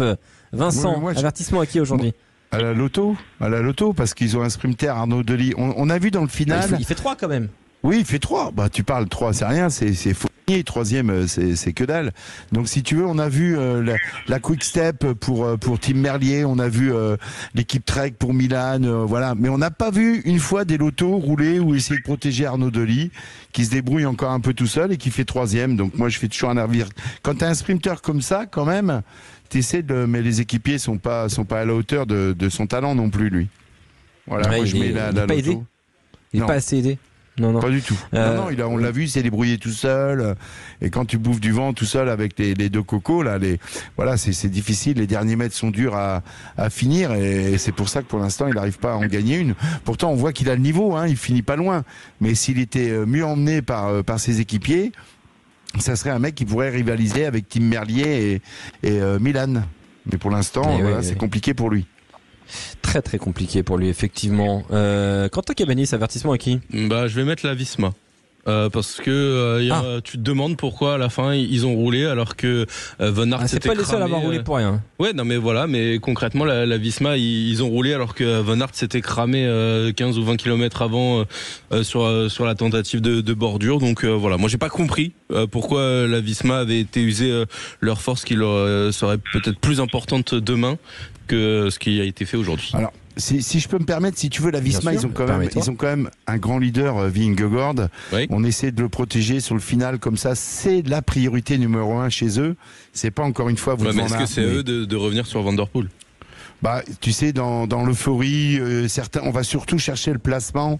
Dans l'euphorie, avec toutes les équipes qui essayent d'y aller, on essaye de protéger son leader. Mais c'est vrai que Wout van Aert, mais ils ont encore. Donc pour l'instant, pour les avertissements, on a la Visma pour Quentin et on a la Lotto pour Vincent. Est-ce que Pascal, ça a aiguisé ton envie de donner un avertissement à quelqu'un ? Oui, non, écoutez, moi je reste un petit peu sur ma faim et un peu à l'image de ce que j'ai dit hier. Je trouve que Bernam Girmay est totalement absent, encore aujourd'hui. Et pourtant, alors qui plus est, que j'ai quand même l'impression qu'ils n'ont pas de chance, parce que ça, il faut le mettre en évidence. Zimmermann a lourdement chuté. On l'a vu traîner la patte en queue de peloton à se faire soigner suite à une chute où il était un peu à l'image de Louis Barré. Donc non, moi je trouve que Guimay n'est pas du tout au niveau cette année. Non, mais j'entends bien. Moi, tu vois, normalement je participe pas, mais j'en mets quand même une parce que ça me démangeait. J'en mets une à la Tudor. La Tudor, ils ont roulé comme des fous pour faire 16e et 18e. Matteo Trentin qui a été donc, je sais pas qui était poisson pilote de l'autre entre Dainese et Trentin, mais les deux font 16 et 18. A priori, ça apparemment ils savaient pas non plus eux aussi. Voilà, ils ont roulé comme des dingues pour faire 16 et 18. C'est quand même moi j'imagine que comme ils sont invités, il faut bien montrer le maillot, mais tout de même je ne comprends pas ce qu'a voulu faire aujourd'hui la Tudor. En tout cas, ils ont pas bien géré la fin de course. Place maintenant au compliment. Tu as quelque chose en toi, une rage. Ne t'en défais jamais. Compliment. J'ai l'impression qu'on va passer un très bon week-end. Oui, je crois. Quand je suis content, je vomis. Et là, je suis hyper content. Youpi, dansons la carioca. C'est bien, faites tous comme moi. Qui mérite de danser la carioca ce soir ? Qui a les compliments de Pascal Chanteur ? Les compliments, il va pas danser la carioca parce qu'il doit avoir mal aux jambes. Mais la De Koninck, Alpecin avec Van der Poel et Ricard méritent quand même les compliments parce que le numéro qu'ils ont fait, ça aurait très bien pu marcher à quelques hectomètres près. Donc il faut leur rendre hommage quand même aujourd'hui. Vincent Barthaud. Oui, complètement. Voilà, Pascal a tout dit. On peut que les complimenter les deux. Voilà, se faire reprendre à 800 mètres après un rallye. Voilà, non, compliment aux deux coureurs, Van der Poel et puis Ricard. Quentin Cabanis. Je vais être original, je vais suivre mes deux compères et souligner aussi le travail des autres coéquipiers qui ont essayé de ralentir comme ils pouvaient le peloton. Parce que là tu te fais insulter. On en voyait toujours un devant qui essayait de s'intercaler en deuxième, troisième position pour essayer de ralentir. Bon, ça a pas suffi, mais il y a eu un gros effort collectif et ça faut le souligner. Et du coup, Caden Groves, qui s'est retrouvé complètement tout seul pour ce sprint. Bon, il fait 10e, mais il a fait ce qu'il a pu, Caden Groves, parce que pour le coup, tout le monde avait tellement travaillé pour Mathieu Van Der Poel que, d'ailleurs, on peut avoir presque un regard un peu attristé pour Caden Groves, qui, du coup, aujourd'hui, n'a pas pu profiter d'un train ou d'un potentiel train pour lui, même s'il semble évidemment moins fort que Tim Merlier. Et hier il fait 3e quand même, Caden Groves, mais bon voilà, ça n'a pas suffi aujourd'hui en tout cas pour avoir la confiance de toute l'équipe, évidemment provoquée par cette échappée magnifique de Rickaert et de Van Der Poel. Place aux félicitations puisque tout le monde est d'accord pour les compliments. Il y a les personnes qui donnent les ordres et il y a les personnes qui obéissent. Je suis le type que tu écoutes. Félicitations. J'ai vécu plus de choses avec toi là que dans toute ma vie. Vincent Barthaud. Ah Vincent, qui as-tu envie de féliciter aujourd'hui ? Le vainqueur, la Quick Step, Soudal, ouais, avec Tim Merlier, normal, oui, voilà. On a même vu Remco travailler, Charman travailler aussi un petit peu. Hein. Oui.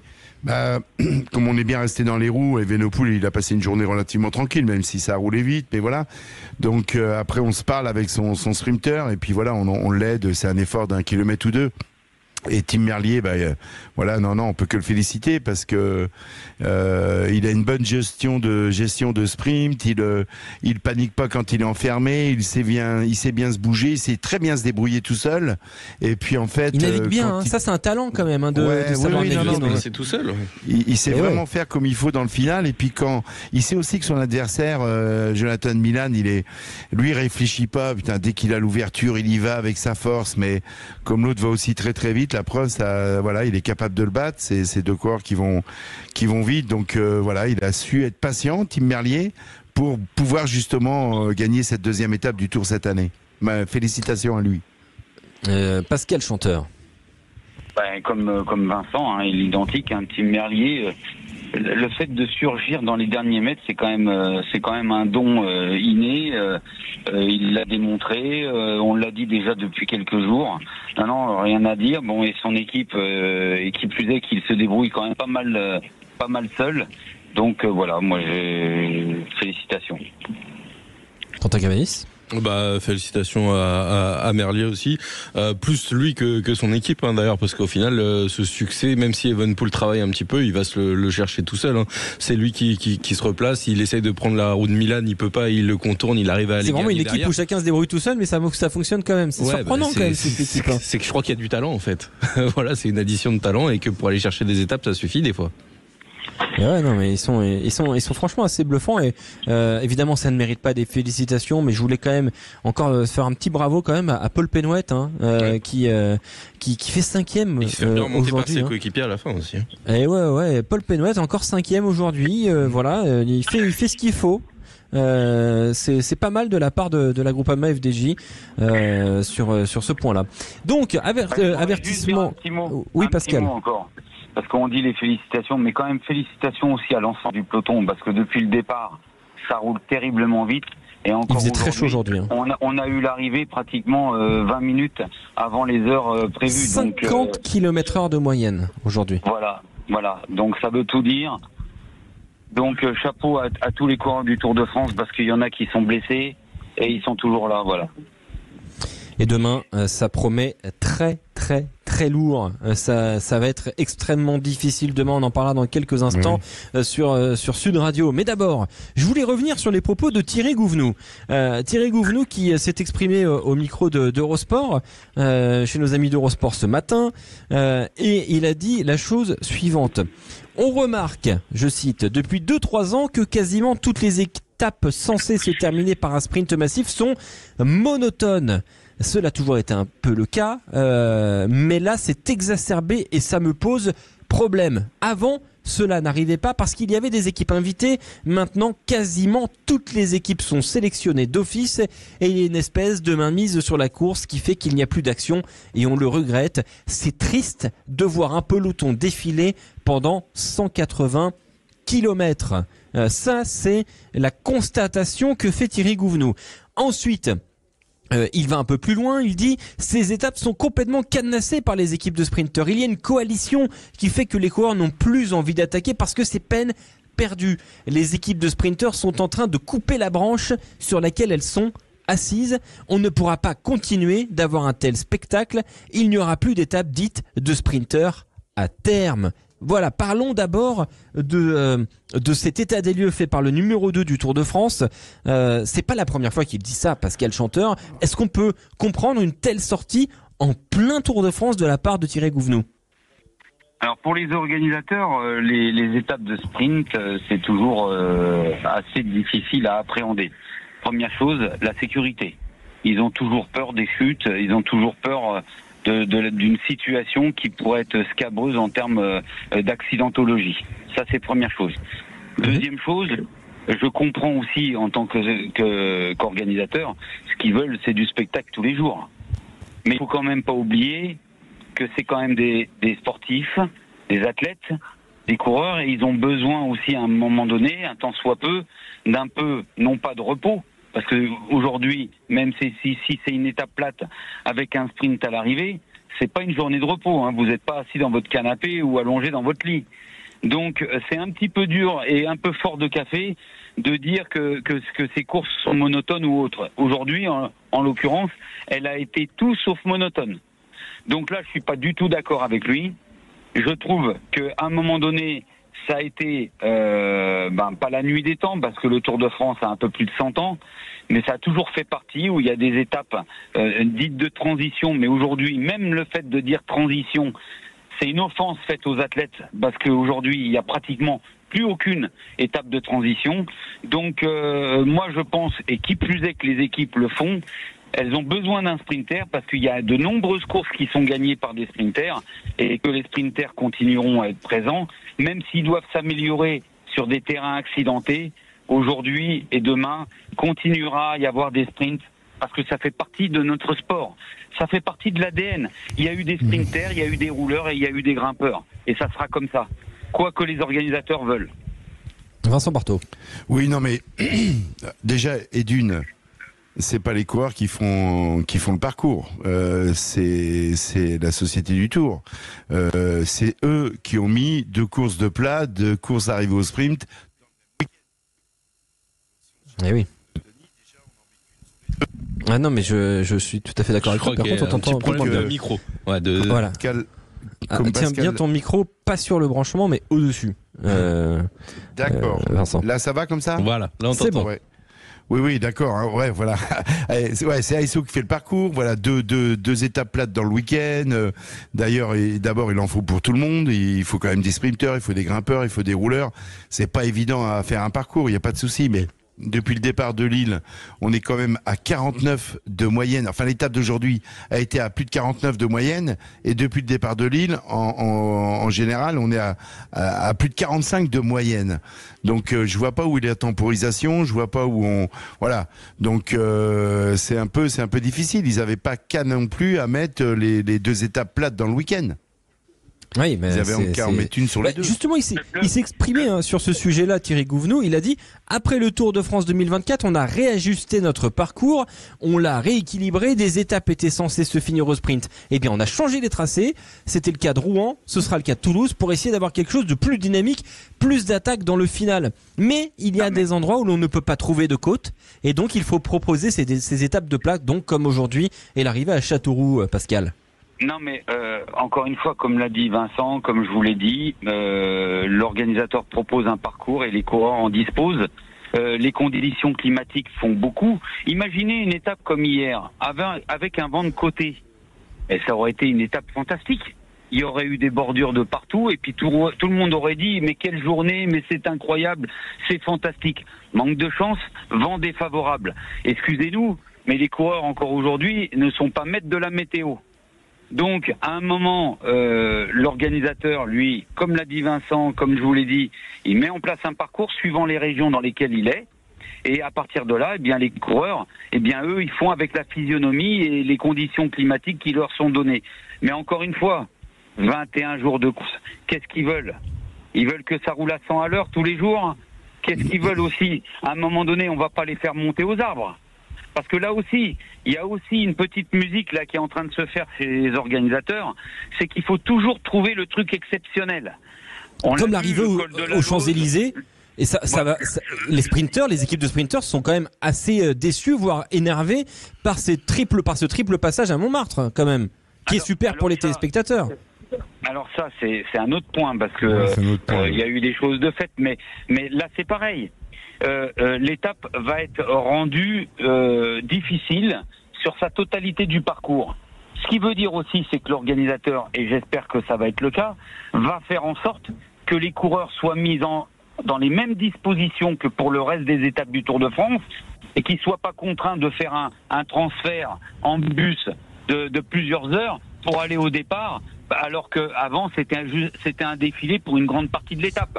Donc si on veut faire une véritable étape, on met tout en place pour que les coureurs soient mis dans les mêmes dispositions que le reste du temps. Voilà. Oui, et puis ce qu'il faut signaler aussi, c'est que généralement, la première journée de repos, elle arrivait au bout de la fin de première semaine. Là, demain, malheureusement, comme c'est le 14 juillet, les gars, ils ont encore une étape à faire, alors que normalement, ça aurait dû être une journée de repos. Donc, et quelle étape en plus demain. Donc, oui, voilà, c'est encore une fois, c'est pas facile de tracer un parcours. Mais il en faut pour tout le monde. Je veux dire, depuis le départ, ça roule vite. L'étape de Vire, elle a été dure. L'étape de Vire, je peux vous garantir, au départ de Bayeux, mais les coureurs, il y en avait partout. Moi, je me suis pas ennuyé. Enfin, en tout cas, on a essayé de le faire vivre de cette manière-là sur Sud Radio. On espère qu'on vous a pas ennuyé, vous aussi auditeurs.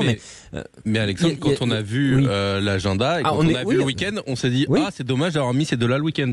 Bien sûr, bien sûr. Final, le rendu est sympa. J'ai eu ces propos-là, je le conviens tout à fait, mais au final, on a trouvé des axes pour la faire vivre et avec grand plaisir. Rémi Dos Santos, est-ce que la sortie de Thierry Gouvenou, elle peut avoir des dégâts auprès de la relation entre l'organisation et les équipes? Et les cyclistes. Évidemment, t'as des équipes qui ont comme leader Philipsen, t'es Milan, un sprinter. Tu dis ça, tu dis j'irai plus sur le Tour, quoi. Voilà, il y a des évidemment qu'on n'a plus des équipes de sprinters qui sont à 100%. T'auras plus de Cavendish, par exemple, pour leurs leurs sprinters. À l'époque, fin des années 90, on parlait de Cipollini, par exemple. Il y avait 9 mecs à la Saeco, et 8 ils roulaient pour Cipollini. L'objectif, c'était qu'il gagne en première semaine et derrière il bâchait dans les Alpes. On le sait, mais c'est plus possible, il n'y a plus ça. Mais néanmoins, il y a des équipes qui sont faites autour d'un sprinter. Ça va les obliger à changer leur fusil d'épaule, mais surtout, ça va obliger certains coureurs qui sont pour certains bankable, un Jasper Philipsen, un Tim Merlier, un Jonathan Milan qui est en train de le devenir parce qu'il est pour l'instant un petit peu moins connu. Ils vont aller sur la Vuelta et sur le Giro, et on va faire en sorte qu'ils aillent sur ces courses-là pour qu'ils viennent et qu'ils amènent leur communauté, leur popularité, etc. Donc déjà, c'est une énorme erreur. Puis aussi. Après, Vas-y, Pascal. Après, il y a autre chose. Les sprinters, vus par la jeunesse. Moi, j'ai un fils qui a 21 ans. Les sprinters, c'est son truc, hein. Les jeunes d'aujourd'hui, ils veulent voir des sprints, hein. Ils veulent voir des mecs dérouler à 75 à l'heure. Et ça, n'oublions pas que ça fait partie aussi de notre public. Donc ça, c'est première chose. Je pense aussi qu'on a peut-être pas la star du sprint, avec la gueule, avec le charisme que pouvait avoir un Cipollini. Mais même Cavendish. Un Peter Sagan. Et même Cavendish. Mais moi, je vais mettre quand même en évidence Cipollini. Cipollini, c'était quand même la star à part entière. Le mec, déjà par son physique et autres, par son charisme, par l'identité qu'il faisait ressortir, je veux dire, c'était énorme. Quand vous parlez de fait d'être bankable, si lui ne l'était pas, personne ne l'est. Hein. Et ça c'est un point important, Pascal. Oui, bien sûr, mais bien entendu. Et d'ailleurs, quand on fait les petites oreillettes là, sur Sud Radio, les pronostics, enfin je veux dire sur les étapes de sprint, c'est un régal parce que il y a plein de petites nuances sur certains sprints qui peuvent amener tel ou tel sprinter à être favorisé ou pas. Alors que sur les étapes de montagne, on est quand même dans une on va dire dans une mouvance de grande domination de Tadej Pogačar a priori. Et je pense qu'on va, si on enchaînait des étapes de montagne, on serait un petit peu saoulé des meilleurs en fait, tout simplement. Mais c'est un peu parce qu'il y a un écart énorme. Mais en fait, c'est le problème de la schizophrénie. Il faut clôturer après là-dessus, Rémi. Comment ? Il faudra clôturer rapidement. Alors, c'est le problème, c'est qu'on est schizophrène. On veut beaucoup de spectacles, mais en même temps, au bout d'un moment, on s'en lasse. Il faut laisser des étapes qui soient un peu moins spectaculaires sur le papier, parce qu'en plus, je dis sur le papier parce qu'un sprint c'est méga spectaculaire, et en même temps on veut beaucoup de spectacles, et en même temps on en a marre de voir toujours les mêmes gagner. Donc il y a un dosage. Il faut penser aux gens qui vont aux arrivées aussi et qui voient des sprints. Bien sûr, c'est extraordinaire. Avoir un sprint de ses yeux, c'est fou. Et pour conclure, il en faut pour tout le monde.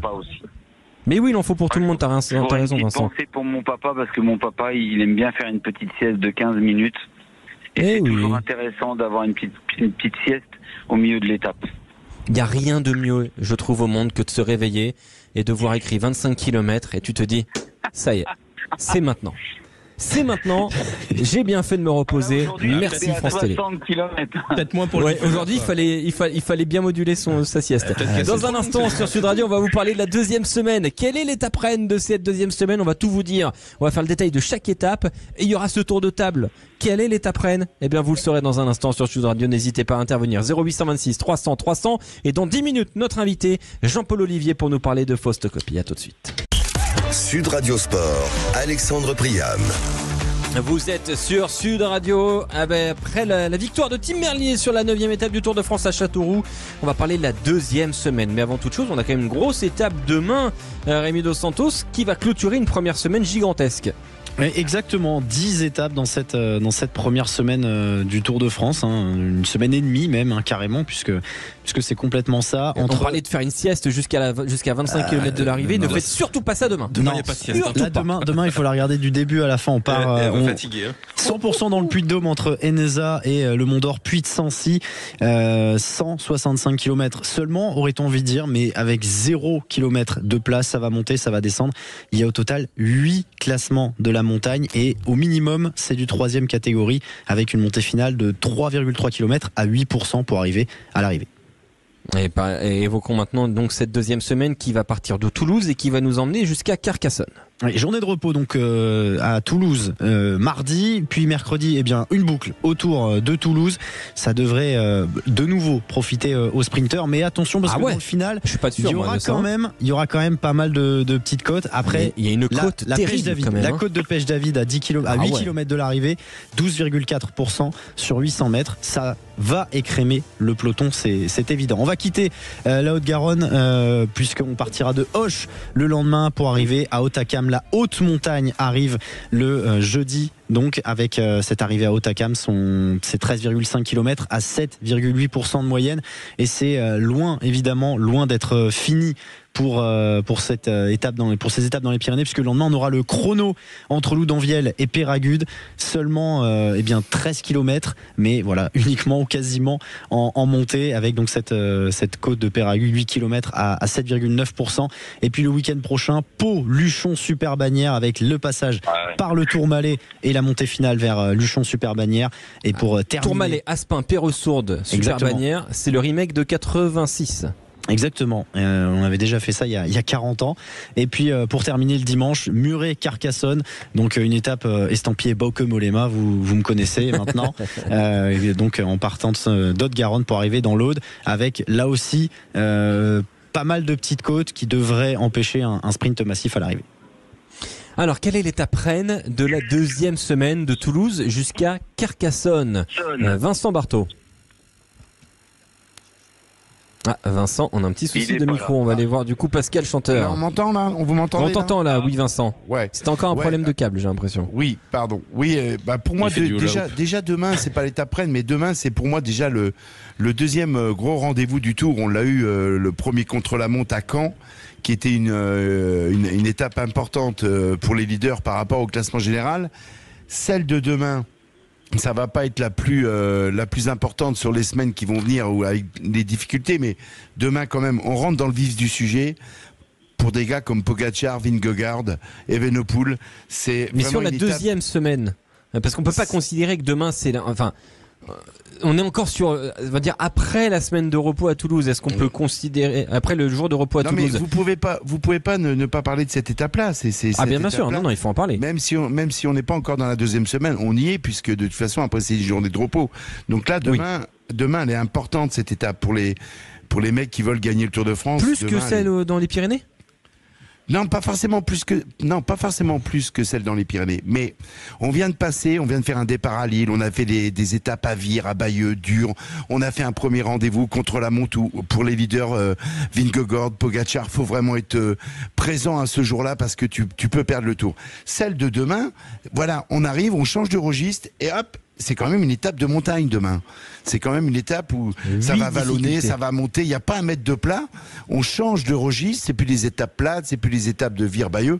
On rentre vraiment dans le vif du sujet avec une arrivée vraiment au Mont d'Or qui est difficile. Donc celle-là, demain, elle est importante pour les leaders, les principaux leaders du Tour.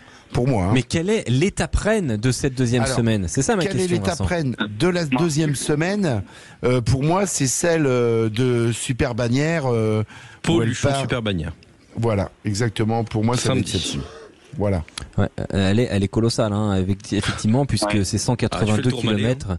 Le Tourmalet, Aspin, Perresourde et Luchon Super Bagnères qui est quand même 12 km à 7,3%. Après, vite fait, si je peux me permettre, après, encore une fois, tout dépend. L'avance qu'aura Pogačar sur Vingegaard ou voilà, où tout dépend comment les leaders seront. Voilà. Oui, parce qu'elle clôturera les Pyrénées cette physionomie. Voilà. Elle clôturera les Pyrénées cette étape de Pauluchon Super Bagnères. Pascal Chanteur, quelle est l'étape reine de cette deuxième semaine? Pauluchon Super Bagnères, vous avez pratiquement 5000 mètres de dénivelé en l'espace de 100 km. C'est juste énorme. C'est énorme. Si en plus vous avez, comme c'est prédit, une semaine de forte chaleur, je vais vous dire, je ne sais pas comment ils vont terminer là. Et il restera encore une semaine derrière.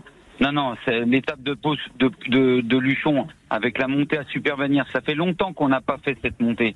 Mais la montée de Super Bagnères, rappelez-vous, il y avait une grosse défaillance de Bernard Hinault à l'époque de Greg LeMond. Vincent doit s'en rappeler aussi. La chaleur dans Super Bagnères, c'est étouffant. Parce que vous êtes en fond de vallée, c'est l'une des montées les plus difficiles des Pyrénées. Donc non, c'est une des étapes fleuve et ce jour-là, il ne faudra pas se louper.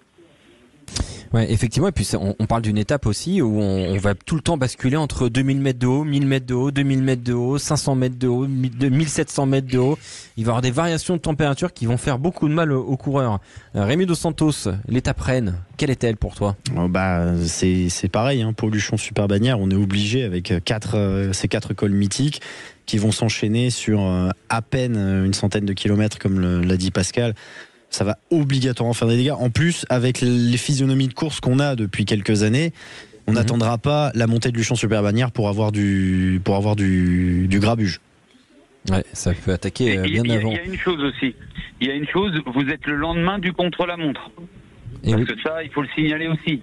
La veille, vous avez un contre-la-montre où vous vous mettez à 100, 110, 120%. Et si vous n'avez pas totalement récupéré, mais là, vous passez au travers. Là, ça peut être absolument terrible. Quentin Cabanis. Bah écoute, pour changer, parce que je suis plutôt d'accord avec mes camarades, mais pour faire un petit peu différent, moi je vais parler de l'étape de jeudi, Hoche-Hautacam, qui pour moi est le premier vrai affrontement en montagne avec où on va voir à quel niveau on est Vingegaard par rapport à Pogačar.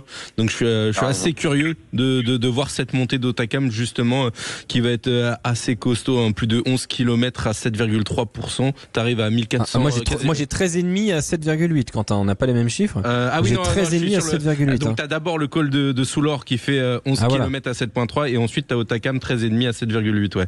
Mais t'as ces 1000 mètres de dénivelé sur la dernière côte, hein, ce qui est monumental. 1000 mètres de dénivelé en une côte, c'est quand même très difficile. Donc je pense qu'on aura déjà une bonne première indication sur le vrai état de forme de Vingegaard et ce qui va pouvoir nous attendre d'ici la fin du Tour. Et voilà donc pour cette deuxième semaine que vous vivrez évidemment sur Sud Radio. Dans un instant, on est avec Jean-Paul Olivier pour évoquer son magnifique livre Photocopie. La Dame Blanche, l'impossible amour. Vous allez peut-être découvrir ou redécouvrir une histoire mythique du vélo qui allait bien au-delà du vélo. À tout de suite sur Sud Radio. Sud Radio Sport, Alexandre Priam. Vous êtes sur Sud Radio et encore du Tour de France pour les 10 prochaines minutes. On rappelle tout à l'heure la victoire de Tim Merlier au sprint devant Jonathan Milan et Arnaud Delis à Châteauroux. Le Belge Tim Merlier qui s'impose donc pour la 9e étape du Tour de France. On est avec Vincent Barthaud, ancien maillot jaune du Tour de France 84, Pascal Chanteur, président de l'Union nationale des cyclistes professionnels, ancien cycliste pro évidemment. Et on a le plaisir et l'honneur d'accueillir Jean-Paul Olivier. Bonsoir Jean-Paul. Bonsoir. Merci beaucoup d'être avec nous sur Sud Radio. On parle d'un journaliste mythique de plus de 50 ans de métier, historien du vélo. Jean-Paul Olivier, vous signez un magnifique livre que l'on va montrer à l'antenne, Faustocopie et la Dame Blanche, l'impossible amour, 21 € parfaitement dépensés, véritablement. 350 pages chez Mareuil Éditions. C'est un livre incroyable. On apprend énormément de choses. Alors en même temps, moi je suis pas surpris d'apprendre des choses quand on lit un ouvrage de vous, Jean-Paul Olivier, mais c'est un sujet que je ne connaissais pas bien et j'imagine que beaucoup de nos auditeurs vont découvrir ou redécouvrir qui était exactement Faustocopie et quelle histoire il a eu avec cette Dame Blanche. Mais avant toute chose, Jean-Paul Olivier, on parle quand même d'une immense légende du vélo. J'ai déjà écrit 3 ouvrages sur Faustocopie, mais il me restait à parler de cette fameuse affaire qui a défrayé la chronique, la chronique de l'Italie puritaine. Et c'est ça que je voulais faire. Je voulais mêler sa carrière à cette histoire, cette romance qui n'a pas très très bien tourné, il faut dire, parce que lorsque Copie a quitté sa femme, lorsque la Dame Blanche, qu'on avait appelée la Dame Blanche, a quitté son mari, eh bien ils se sont mis ensemble. Et l'Italie puritaine n'a pas trouvé son compte. On a craché au visage des Fausto et la Dame Blanche, on l'a mise en prison. Elle est restée 4 jours et 4 nuits. Ça a été absolument épouvantable. Donc c'est une histoire folle. Alors j'ai voulu quand même montrer cette histoire, raconter cette histoire. Et j'ai fouillé toute la presse italienne, française un peu aussi. Voilà. Alors on a un peu de peine à vous entendre, Jean-Paul Olivier, on essaye de rétablir la ligne. On rappelle quand même, je le disais, c'est une légende du vélo. Faustocopie, champion du monde de 53, 2 Tours de France victorieux en 49 et 52, 7 grands tours au total, triple vainqueur de Milan-San Remo, lauréat à Paris-Roubaix, quintuple vainqueur du Tour de Lombardie, titré aussi sur la Flèche Wallonne. Enfin, c'est monumental. Et c'est vrai que c'est à ce moment-là le plus grand coureur cycliste au monde, Jean-Paul Olivier. Faustocopie, il se retrouve, il passe en fait de gendre idéal ou de symbole de l'Italie par le sport à un homme totalement haï par cette Italie puritaine, comme vous le disiez, parce que il envoie voler, on va dire un peu avec modernité, son quotidien, sa famille, son couple, pour être avec cette dame dont il tombe totalement amoureux. Oui, Giulia. C'est l'histoire de l'Italie puritaine qui est bafouée, et Faustocopie, comme la Dame Blanche, deviennent des parias. Et c'est ça qui est angoissant quelque part. L'Italie est bouleversée parce que Faustocopie, c'était le campionissimo, c'était le meilleur coureur du moment, puis l'un des meilleurs de tous les temps. Et là, ça a été fabuleux cette histoire, parce que on peut pas comprendre tout ça, on peut pas comprendre. Et donc voilà, c'est cette histoire belle, grave, triste, parce qu'on ne pouvait pas se marier, on ne pouvait pas divorcer en Italie à cette époque. Et depuis 1929, depuis les accords du Latran, on ne pouvait pas dénoncer ces accords. Donc ils étaient tous les deux dans une impasse. Et la fin de Copie est également tragique. Quand il meurt d'une malaria qu'on a. Les professeurs qui étaient à son chevet n'ont même pas pu déceler alors qu'il revenait d'Afrique. Alors que Giulia, sa femme, à ce moment-là, elle essaie de combattre ces mauvais diagnostics des médecins. C'est ce que d'ailleurs vous documentez avec beaucoup de brio, Jean-Paul Olivier. Elle sentait que tout le monde avait tort sur son cas. Oui, mais elle a tout essayé, mais c'était ses petits moyens. Mais disons que c'était une histoire impossible. La médecine n'a pas été à la hauteur parce que Gemignani, qui était revenu donc de Haute-Volta où il était revenu à Clermont-Ferrand chez lui, il a frôlé la mort également, mais il a trouvé un médecin spécialiste de médecine tropicale pour demander immédiatement des analyses de sang à l'Institut Pasteur, et c'est à partir de là qu'on a décrété le Psalmodium falciparum, qui était la malaria mortelle qui détruisait les cellules en 10 jours. Et Gemignani a été sauvé. Mais je me demande pourquoi Coppi n'a pas été sauvé. Ouais, et Fausto Coppi est décédé très jeune au bout d'une histoire complètement dingue. C'est vrai que Vincent Barthaud, Fausto Coppi, j'imagine que tu as grandi avec cette légende dont on te parlait, le cycliste, mais c'était bien au-delà. Ça a été sa vie est digne d'un film tragique. Oui, mais alors c'est vrai que j'ai le souvenir de Fausto Coppi, mais c'était pas forcément ma période. J'étais vraiment tout petit. Il est décédé en quelle année, Fausto Coppi 60. Voilà, j'étais pas né.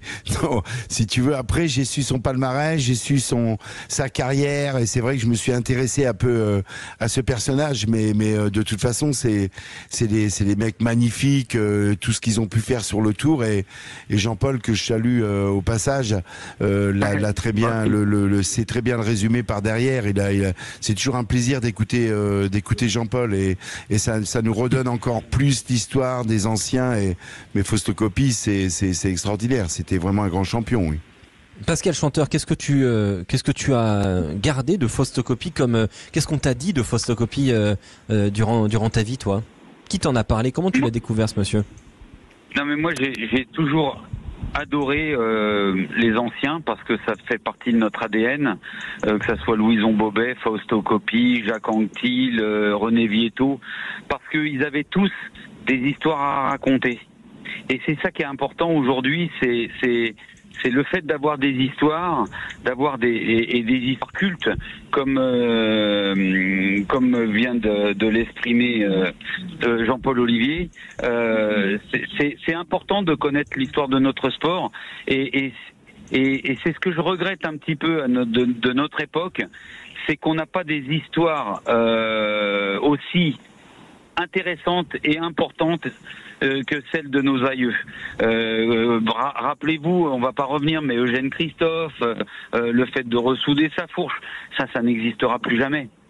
Donc tout ça fait que et il y a d'autres sports qui n'auront jamais cette histoire-là, jamais. Un footballeur, à part ses crampons qui se dévissent et le ballon qui se dégonfle, ça pourra pas aller plus haut, hein. Et Jean-Paul Olivier, pour clôturer, j'ai l'impression que la réserve d'histoire autour du vélo est inépuisable par le romantisme qui a entouré ce sport pendant de nombreuses décennies, Jean-Paul Olivier. Oui, exactement. Les Tours de France, par exemple, enfin le cyclisme en général, c'est la belle histoire, c'est l'histoire qu'on peut faire c'est une histoire universelle. C'est quelque chose d'inépuisable pour le monde, je vais dire. Parce que il y a tout. Il y a la victoire, il y a tout. Vous avez un petit peu de mal à vous entendre, Jean-Paul Olivier. Hein. On a des petits soucis de. Vous pouvez mieux, non? Oui, c'est mieux, Jean-Paul. Ça y est? C'est mieux. Vous pouvez m'entendre? Tout à fait. Allô? Ouais. Ah. Ouais, non. Oui, parce que c'est vraiment un roman. C'est vraiment un roman, le Tour et le cyclisme. On a tout. On a toutes les histoires. On a le monde entier. C'est ça qui est extraordinaire. Vous tournez les pages, et vous n'arrêtez pas de tourner les pages. Et ça s'arrête jamais, c'est vrai que c'est extraordinaire. Merci en tout cas Jean-Paul Olivier, quel magnifique livre. Fausto Coppi et la Dame Blanche, que vous retrouvez aux éditions Mareuil. Incroyable histoire d'amour du champion des champions, le Campionissimo, c'est dans toutes les meilleures librairies, et c'est à retrouver évidemment. près de chez vous, voilà, chez votre libraire du coin, Jean-Paul Olivier, un magnifique livre du plus grand journaliste cyclisme en France. Merci beaucoup Jean-Paul Olivier d'avoir été avec nous. Merci Vincent Barthaud, Pascal Chanteur. Merci ça nous fait très plaisir. Salut à Jean-Paul, je le salue vite fait. Jean-Paul, c'est toujours un plaisir de t'entendre. Je t'embrasse bien fort là-bas dans ta Bretagne à Concarneau. Je t'embrasse bien fort. Moi je vous embrasse tous aussi. Je suis très content. Voilà. C'est dommage, le son ne passe pas si bien. Je suis vraiment navré, mais pas de problème. Concarneau, c'est très loin. On n'a pas fini de vous entendre, on vous réinvitera avec grand plaisir. Merci beaucoup Jean-Paul et merci à toute l'équipe des éditions Mareuil de rendre cela possible. Demain sur Sud Radio, le Tour de France continuera dans les vraies voies, vous le savez, avec une arrivée très attendue au Mont d'Or Puy de Sancy. Merci à tous, merci à Quentin Cavanis Révino Santos et merci à vous auditeurs de faire de Sud Radio une radio sportive de référence. Belle soirée à tous.